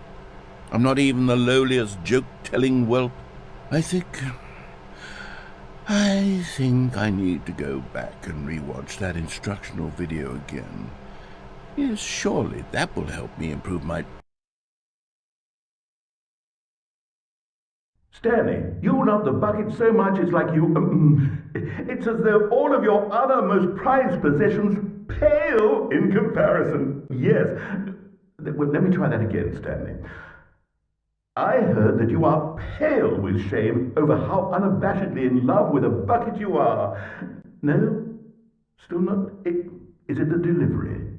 Pale with shame. Pale with shame? Pale... What's another word to describe a bucket? Stanley, this bucket is so metal, I think I saw it playing guitar. No. We're getting away from making fun of Stanley's obsession with the bucket, which was the whole point of this. I'm no good at these jokes. I need more instructional videos. That's exactly what it is. That's what will make me the king of comedy again. More instructional videos. Let's see.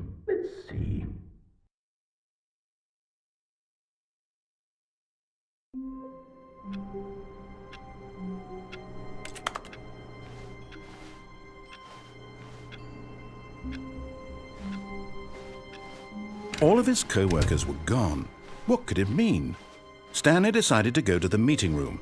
It takes a lot of humility to carry a bucket so magnificent. Stanley checked his ego and then proceeded up. Stanley clutched the bucket tightly to his chest and entered the door on his left.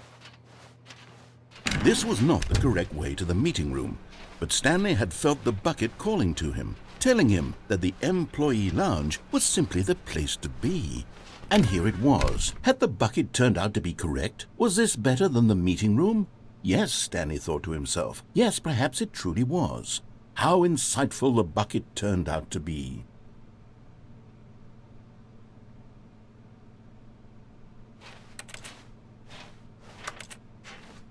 No, never mind. The bucket was wrong. Stanley took the door on his left to go back to the meeting room.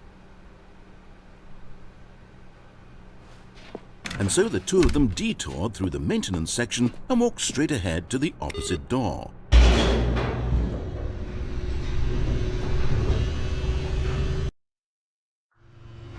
Oh, good, Stanley. I'm glad you found your way here. I knew you'd find this place eventually.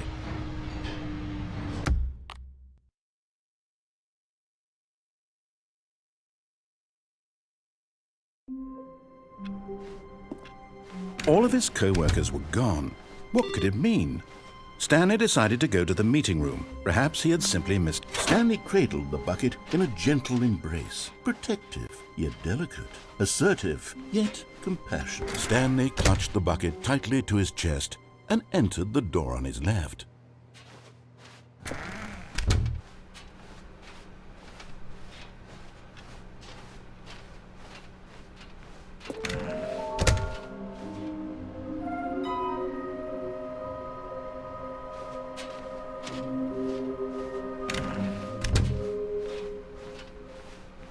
Coming to a staircase, Stanley and the bucket walked upstairs to the boss's office.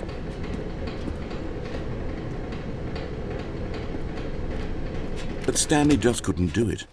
He considered the possibility of facing his boss, admitting he had left his post during work hours. He might be fired for that. And in such a competitive economy, why had he taken that risk? All because he believed everyone had vanished? His boss would think he was crazy. And then something occurred to Stanley. Maybe, he thought to himself, maybe I am crazy. He looked down at the bucket in his arm.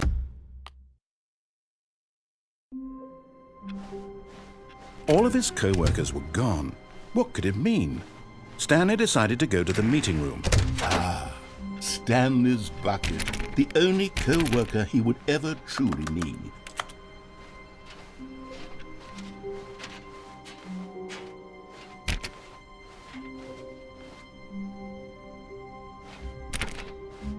Stanley clutched the bucket tightly to his chest and entered the door on his left.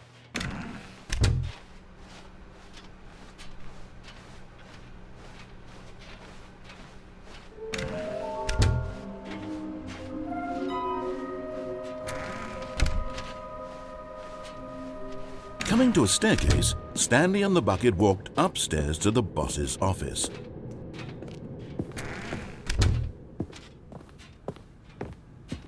Stepping into his manager's office, Stanley was once again stunned to discover not an indication of any human life. Crushed by the weight of this revelation, but Stanley guessed the correct code by sheer luck. Was it that the bucket knew all along? Was the bucket guiding him? Yes, this is certainly the most logical explanation.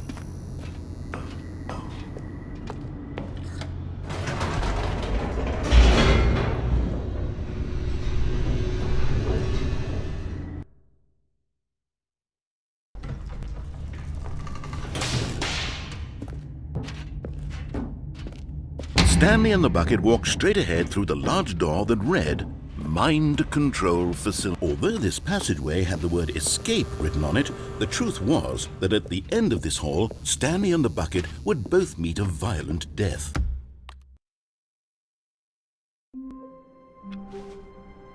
All of his Is Stanley, without the bucket, really Stanley at all? Stanley clutched the bucket tightly to his chest and entered the door on his left. This was not the correct way to the meeting room, but Stanley had felt the bucket calling to him, telling him that the employee lounge was simply the place to be. And here it was. Had the bucket turned out to be correct? Well, no, never mind. The bucket was wrong. Stanley took the door on his left to go back to the meeting room. No, Said the bucket.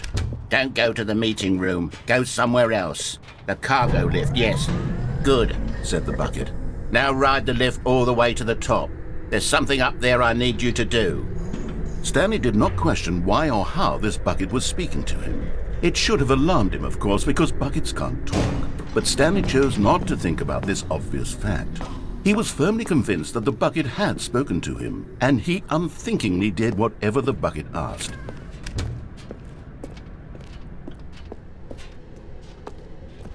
No, stop. Look there on the wall. You see, there's a sign right there. It says, no buckets past this point. Stanley, how could you think it was okay to bring the bucket here? Unless, what if the problem is that you actually don't know what is a bucket and what isn't a bucket? I suppose that would explain a lot about your behavior up to this point. Which, if that's true, well, my goodness, I think we have to do something about it. This misunderstanding could have dire consequences on the entire rest of the game if not addressed quickly and properly. So much of the impact of the story is dependent on your understanding of what is and isn't a bucket. Please, step in here for a moment.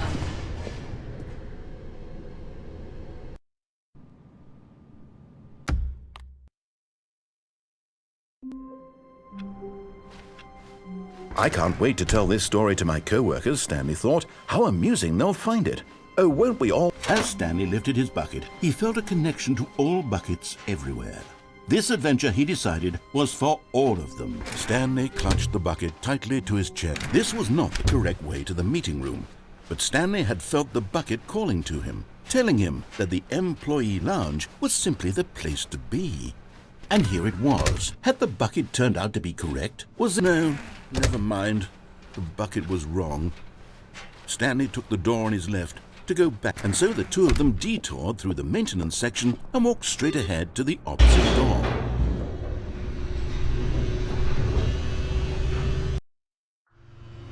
Oh, good Stanley, I'm glad you found your way here. I knew you'd find this place eventually. You see, your friends and I are concerned for you, Stanley. We've come together here because we care about you very much. It's this bucket you're carrying around everywhere. The bucket isn't even from the original Stanley Parable. It's just sequel content. We're the ones that matter, Stanley. Classic characters from the first game, like the Adventure Line and the Broom Closet. Because that's what fans want from a sequel. They want more of their favorite jokes, not this bucket that they've never seen before. Yes, I know I'm the one who gave you the bucket, but you're spending too much time with it. Don't you want another story involving the Adventure Line? We could make the Adventure Line go somewhere new. Yes, yes, that's what the fans want. Let's... Whee! Look at that wacky line. Who knows where it'll go off to next? Oh, and it played some silly music as well.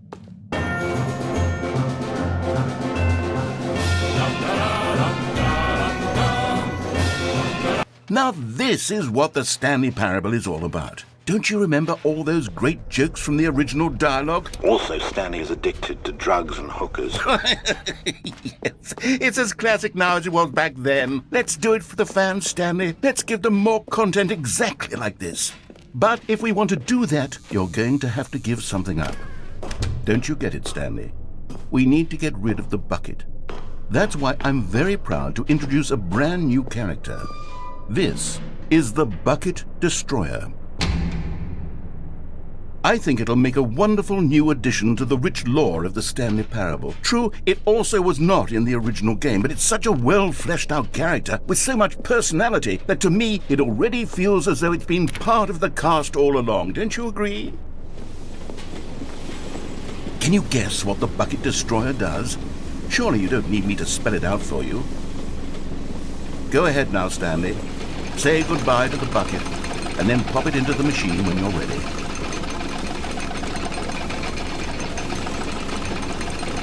Now listen to me. It's crucial that you give it the bucket.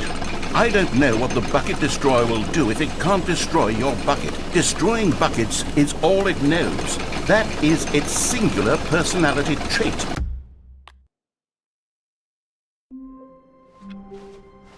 Already this was uncomfortable, and Stanley decided that as soon as he found a new space he felt safe in, that he would never leave it again in his life. When Stanley came to a set of 2 open doors, this was not the correct way to the meeting room, and Stanley knew it perfectly well. Perhaps he wanted to stop by the employee lounge first, just to admire it. It was okay. But eager to get back to business, Stanley took the first open door on his left. Stanley was so bad at following directions, it's incredible he wasn't fired years ago. Look, Stanley, I think perhaps we've gotten off on the wrong foot here. I'm not your enemy, really, I'm not. I realize that investing your trust in someone else can be difficult, but the fact is that the story has been... What? Really? I was in the middle of something. Do you have zero consideration for others? Are you that convinced that I want something bad to happen to you? Why, I don't know how to convince you of this, but I really do want to help you, to show you something beautiful. Look, let me prove it. Let me prove that I'm on your side. You're getting close now, Stanley. You've nearly gotten all of the Figler and Marines. Very soon, you'll collect the last one, and then the first number will equal the second number, and that will be it. We'll be different people by then. Different in the sense that we used to have none of them, and now we have them all. You can't go back to when you had no Figler and Marines. None of us can.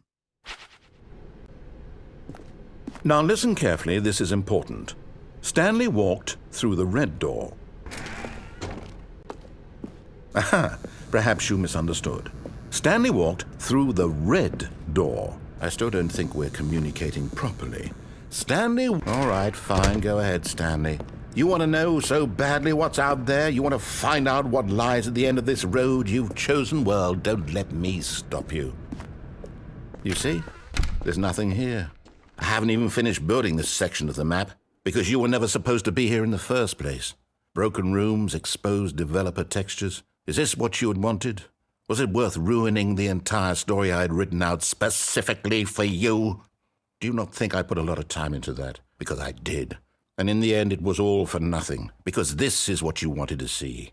Help me here, Stanley. Help elucidate these strange and unknowable desires of yours. What would have made this game better? What did you want to see? Vehicles? Skill trees? Work with me. You've given me absolutely nothing so far.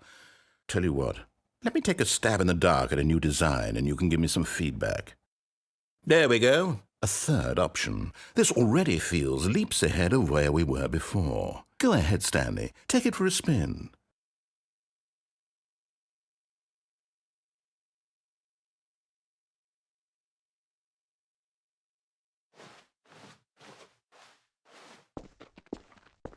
Okay, I'm going to stop you there. Now, tell me about your experience with this new version. Would you say that the game benefited from allowing you more choices? Feel free to be honest. I'm looking for some real critical feedback here. A 1? I mean, I can understand if you had reservations, you saw ways the game could be improved to more fully express itself mechanically and artistically, but a 1? That's not even helpful. What am I supposed to do with that? But I guess it isn't my place to judge. Here, based on the data from your previous playthrough, I've compiled a new version. And to be perfectly candid, I think I've knocked it out of the park with this one. Let's take a look.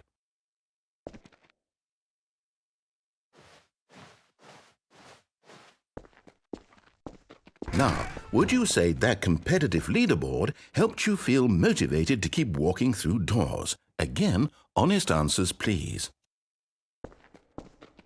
Hey, I nearly forgot. I've got a prototype of a new game I've been working on, and now would be a lovely opportunity to give it some playtesting. You wouldn't mind taking a look at it, would you? Perfect. Let me boot it up. In this game, the baby crawls left towards danger. You click the button to move him back to the right, and if he reaches the fire, you fail. It's a very meaningful game, all about the desperation and tedium of endlessly confronting the demands of family life. I think the art world will really take notice. But of course, the message of the game only becomes clear once you've been playing it for about 4 hours. So why don't you give it 4 hours of play to make sure it's effective? Be sure to keep notes on your experience.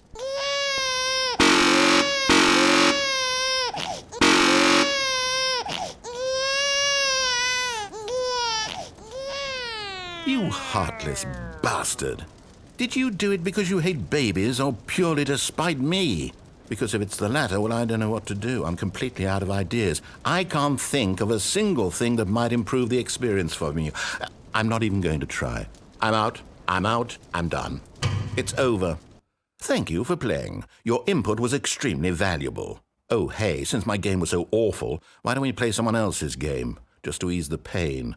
Let's see. What do we have here?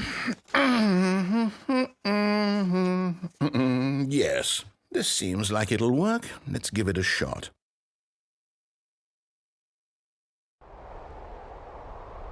Aha! Fascinating. What do you think this game is about, Stanley?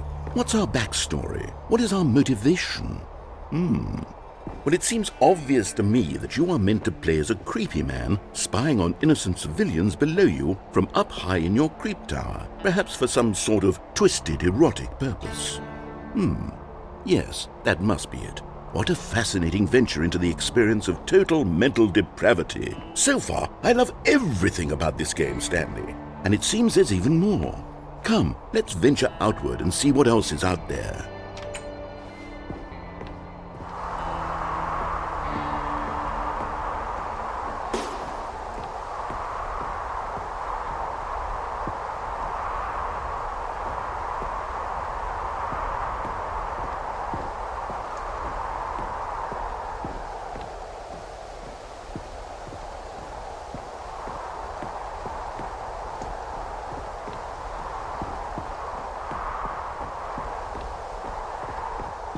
Oh, no.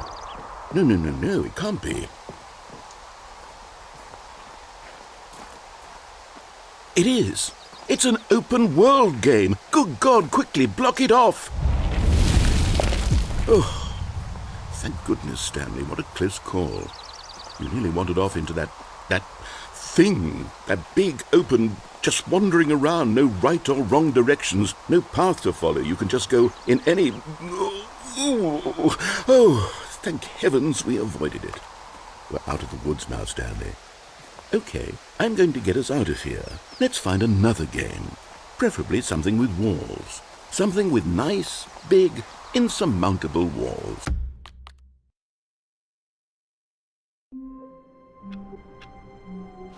All of his co-workers were gone.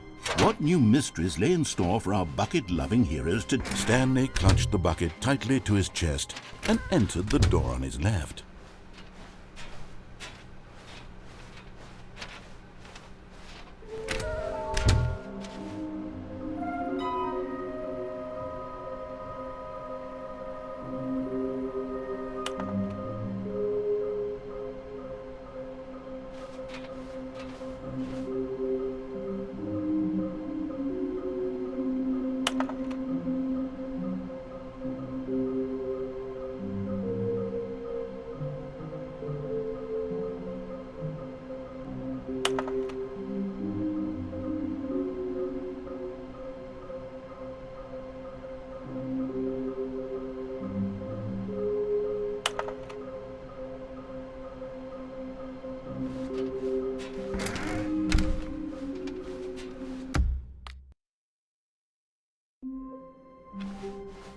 A soft wind blew outside and perhaps... Oh, please.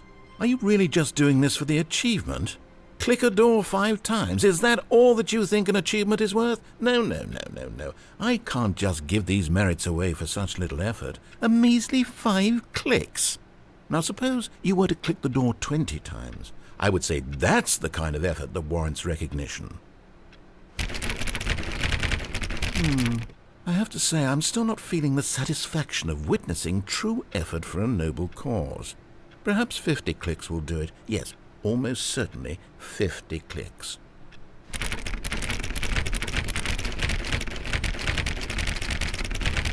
No, I'm still not feeling it. I want this achievement to have meant something. It has to be a true reward for valiant effort. I want to see some hustle, Stanley. I want to see commitment, a willingness to go all the way, no matter what the cost. Why don't you go put 20 clicks into door number 417?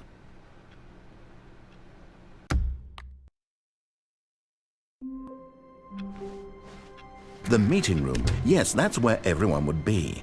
Stanley just needed to get to the meeting room, and from then on, he would never be alone ever again.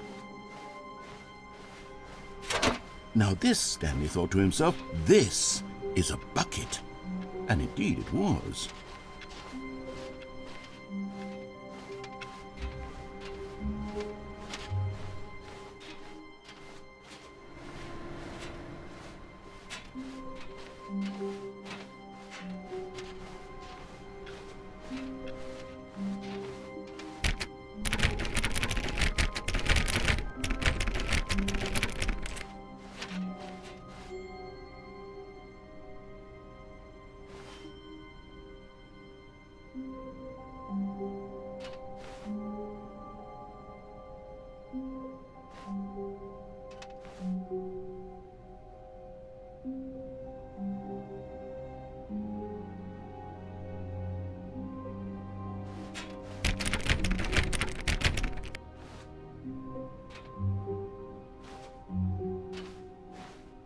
Stanley clutched the bucket tightly to his chest. This was not the correct way to the meeting room, but Stanley had felt the bucket calling to him, telling him that the employee lounge was simply the place to be.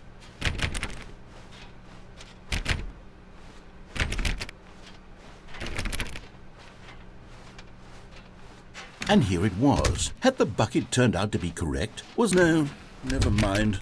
The bucket was wrong. Stanley took the door on his left to go back to the meeting room. No, Said the bucket. don't go to the meeting room. Go somewhere else. The cargo lift, yes. Good. Said the bucket. Now ride the lift all the way to the top. There's something up there I need you to do. Stanley did not question why or how this bucket was speaking to him. It should have alarmed him, of course, because buckets can't talk. But Stanley chose not to think about this obvious fact. He was firmly convinced that the bucket had spoken to him, and he unthinkingly did whatever the bucket asked.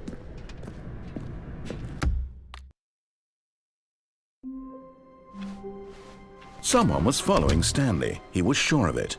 If he checked over his shoulder now, he would surely catch them. It was only a matter of time.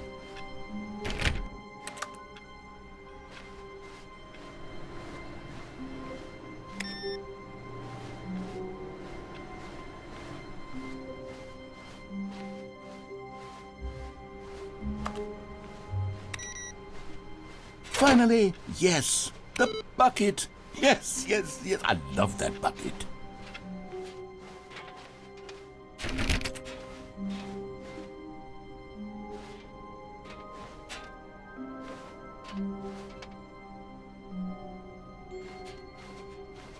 Stanley clutched the bucket tightly to his... This was not the correct way to the meeting room, but Stanley had felt the bucket calling to him, telling him that the employee lounge was simply the place to be.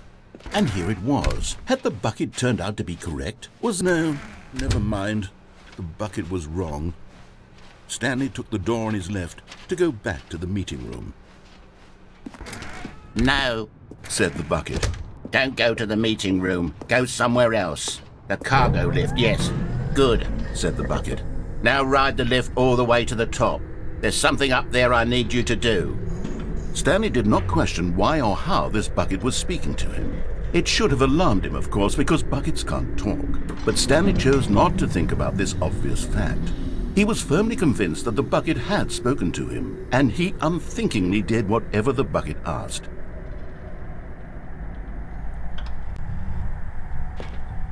In here. Said the bucket. Go into this dark room over here.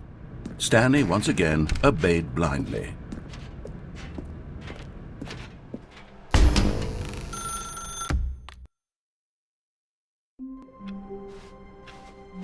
All of his co-workers were gone. What could it mean? Stanley decided to go to the meeting room. One man, one bucket, one chance to seize their destiny together.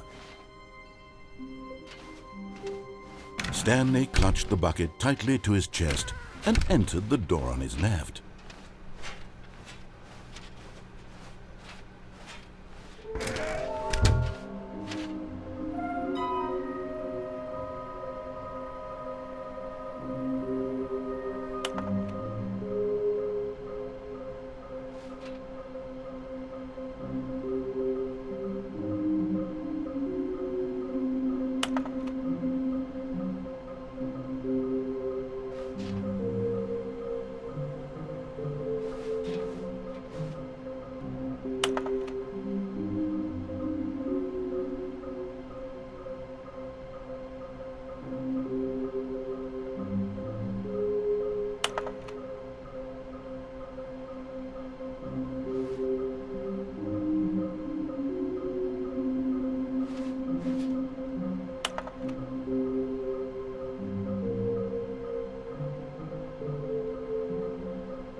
Coming to a staircase, Stanley and the bucket walked upstairs to the boss's office.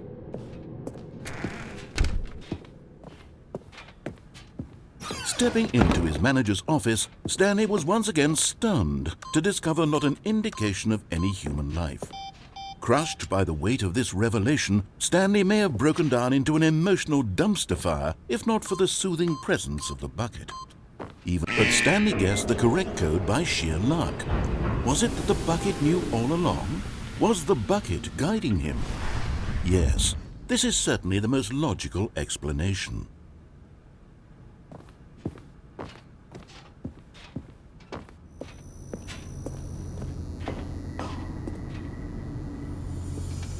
And there it is, the last Stiggly Wiggly. Savor this moment, Stanley. This is a real accomplishment. This is doing something just for the sake of doing it. Where so many people expect to be rewarded for the most trivial achievements, you've insisted that a job well done is its own reward. I would tell you that I'm proud of you for collecting them all, but that would be like a reward, and we can't have that. So, instead I'll just say, it's done. We're all done here. And now we can go to whatever the hell you were doing before you hunted for figurines.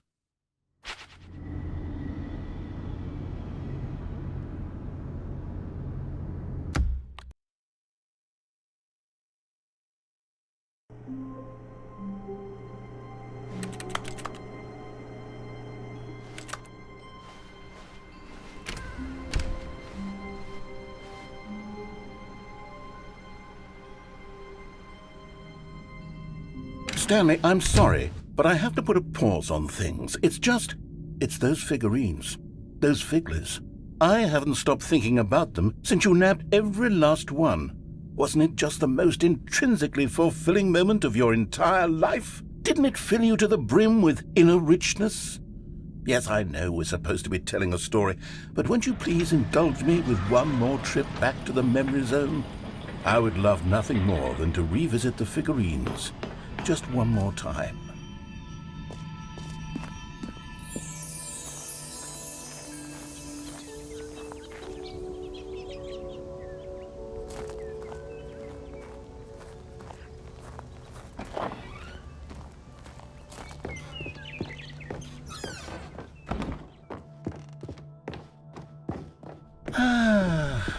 Here's where it all began. The first collectible. Back then, we had no idea of how many of them we'd find. Sure, it said 6 right there on the screen, but how could we know for certain? We were so innocent. We'll never be like that again, Stanley.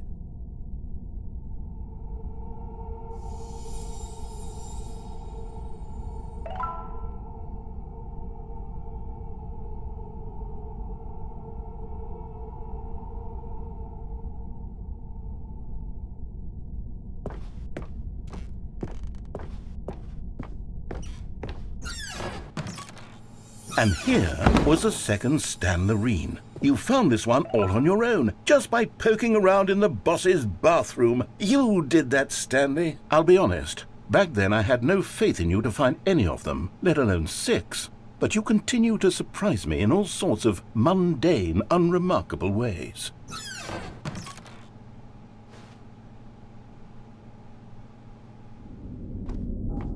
Okay, let's do a little quiz. Which of these rooms was the room you found your third mini Stan? Can you remember?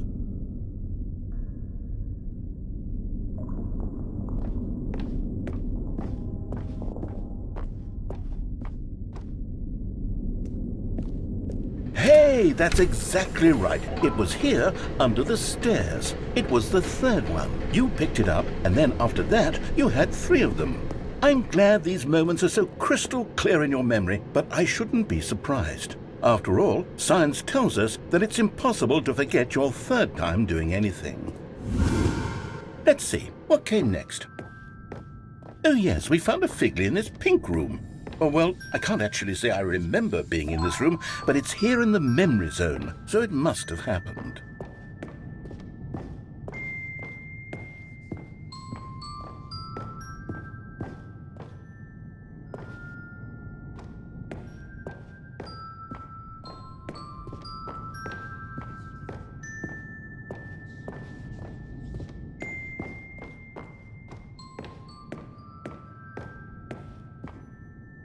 This was the 5th mini Stan, and this one was really something special. It was by the red and blue doors. I remember it so clearly. In fact, because this one is particularly special to me, I made a little video to commemorate the occasion. Enjoy.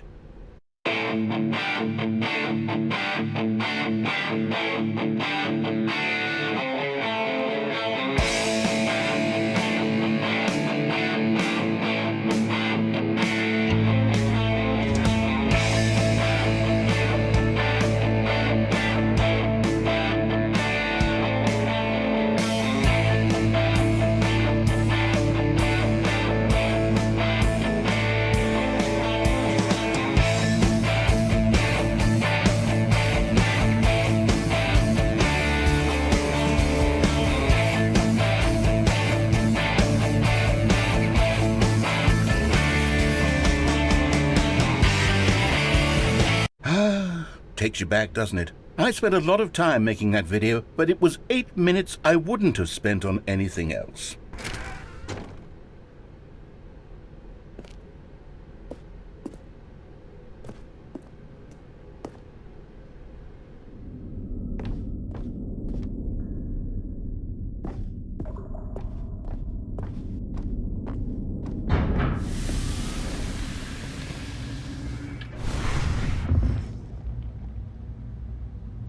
And then, Stanley, then we came to the last collectible, the final figurine, right here behind the boss's office. This memory is the most distinct and clear in my mind, perhaps because it was the one that happened more recently than all the others. Who can truly say how the mind works? All I know is that this is the moment where you picked up a Figly and I thought to myself, yes, that's all of them. They're all collected. It was a moment unlike any other. Except for the other moments picking up figurines, which it was exactly like.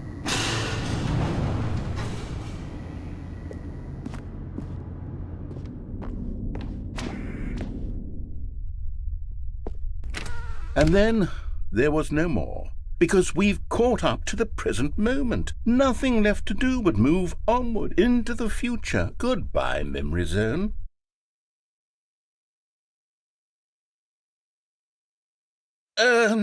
No, I'm not done. I'm not ready to move on. Stop the loading screen. Isn't there some way we can stay here, keep enjoying these figurines? Let's just go backwards. We'll do the memory zone again from the opposite direction. See how that feels. Okay, yes, the back of the boss's office. I remember this. I must say, of all the figurines we looked at in our initial tour of the memory zone, this one is the most distinct and clear in my mind. Let's keep going. I want more.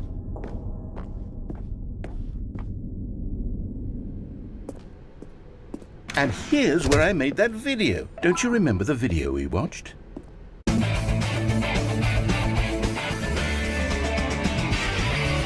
Yes, I love that video.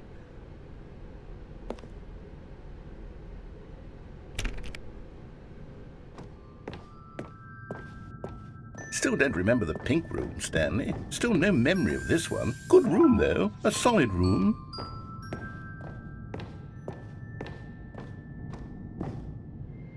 These really were a treat to hunt down. You know, if there had been any kind of reward for finding all of these, it really would have neutered the intrinsic joy of collecting them. I'm very glad we resisted the temptation.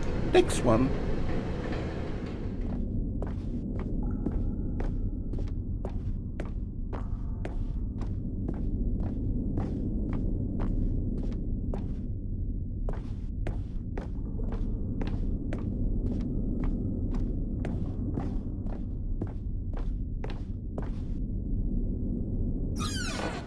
This was our second Figly. Don't you remember? Yes, I remember it too. The past is truly a wonderful thing. Why does anyone ever choose to leave it? Keep going. This is it, the very first one we found in the exhibit where I introduced you to the figurines. Oh, I want more memories, Stanley. I want to keep going. What else is there? What came before this?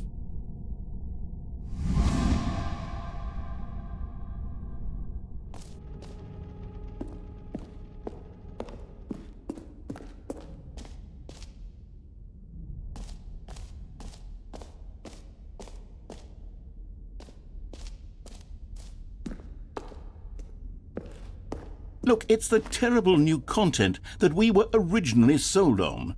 I remember hating it back then, but time does put a rosy filter on everything. In fact, I dare say I'm actually quite fond of it now. Look how much fun the past is. I want more memories.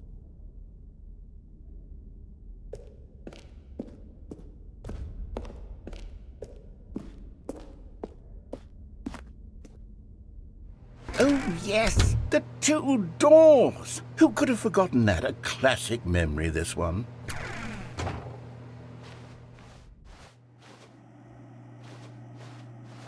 And before everything else, there was your office. Is there anything else? Was there something that came before your office? There's something I feel I can remember. I can remember.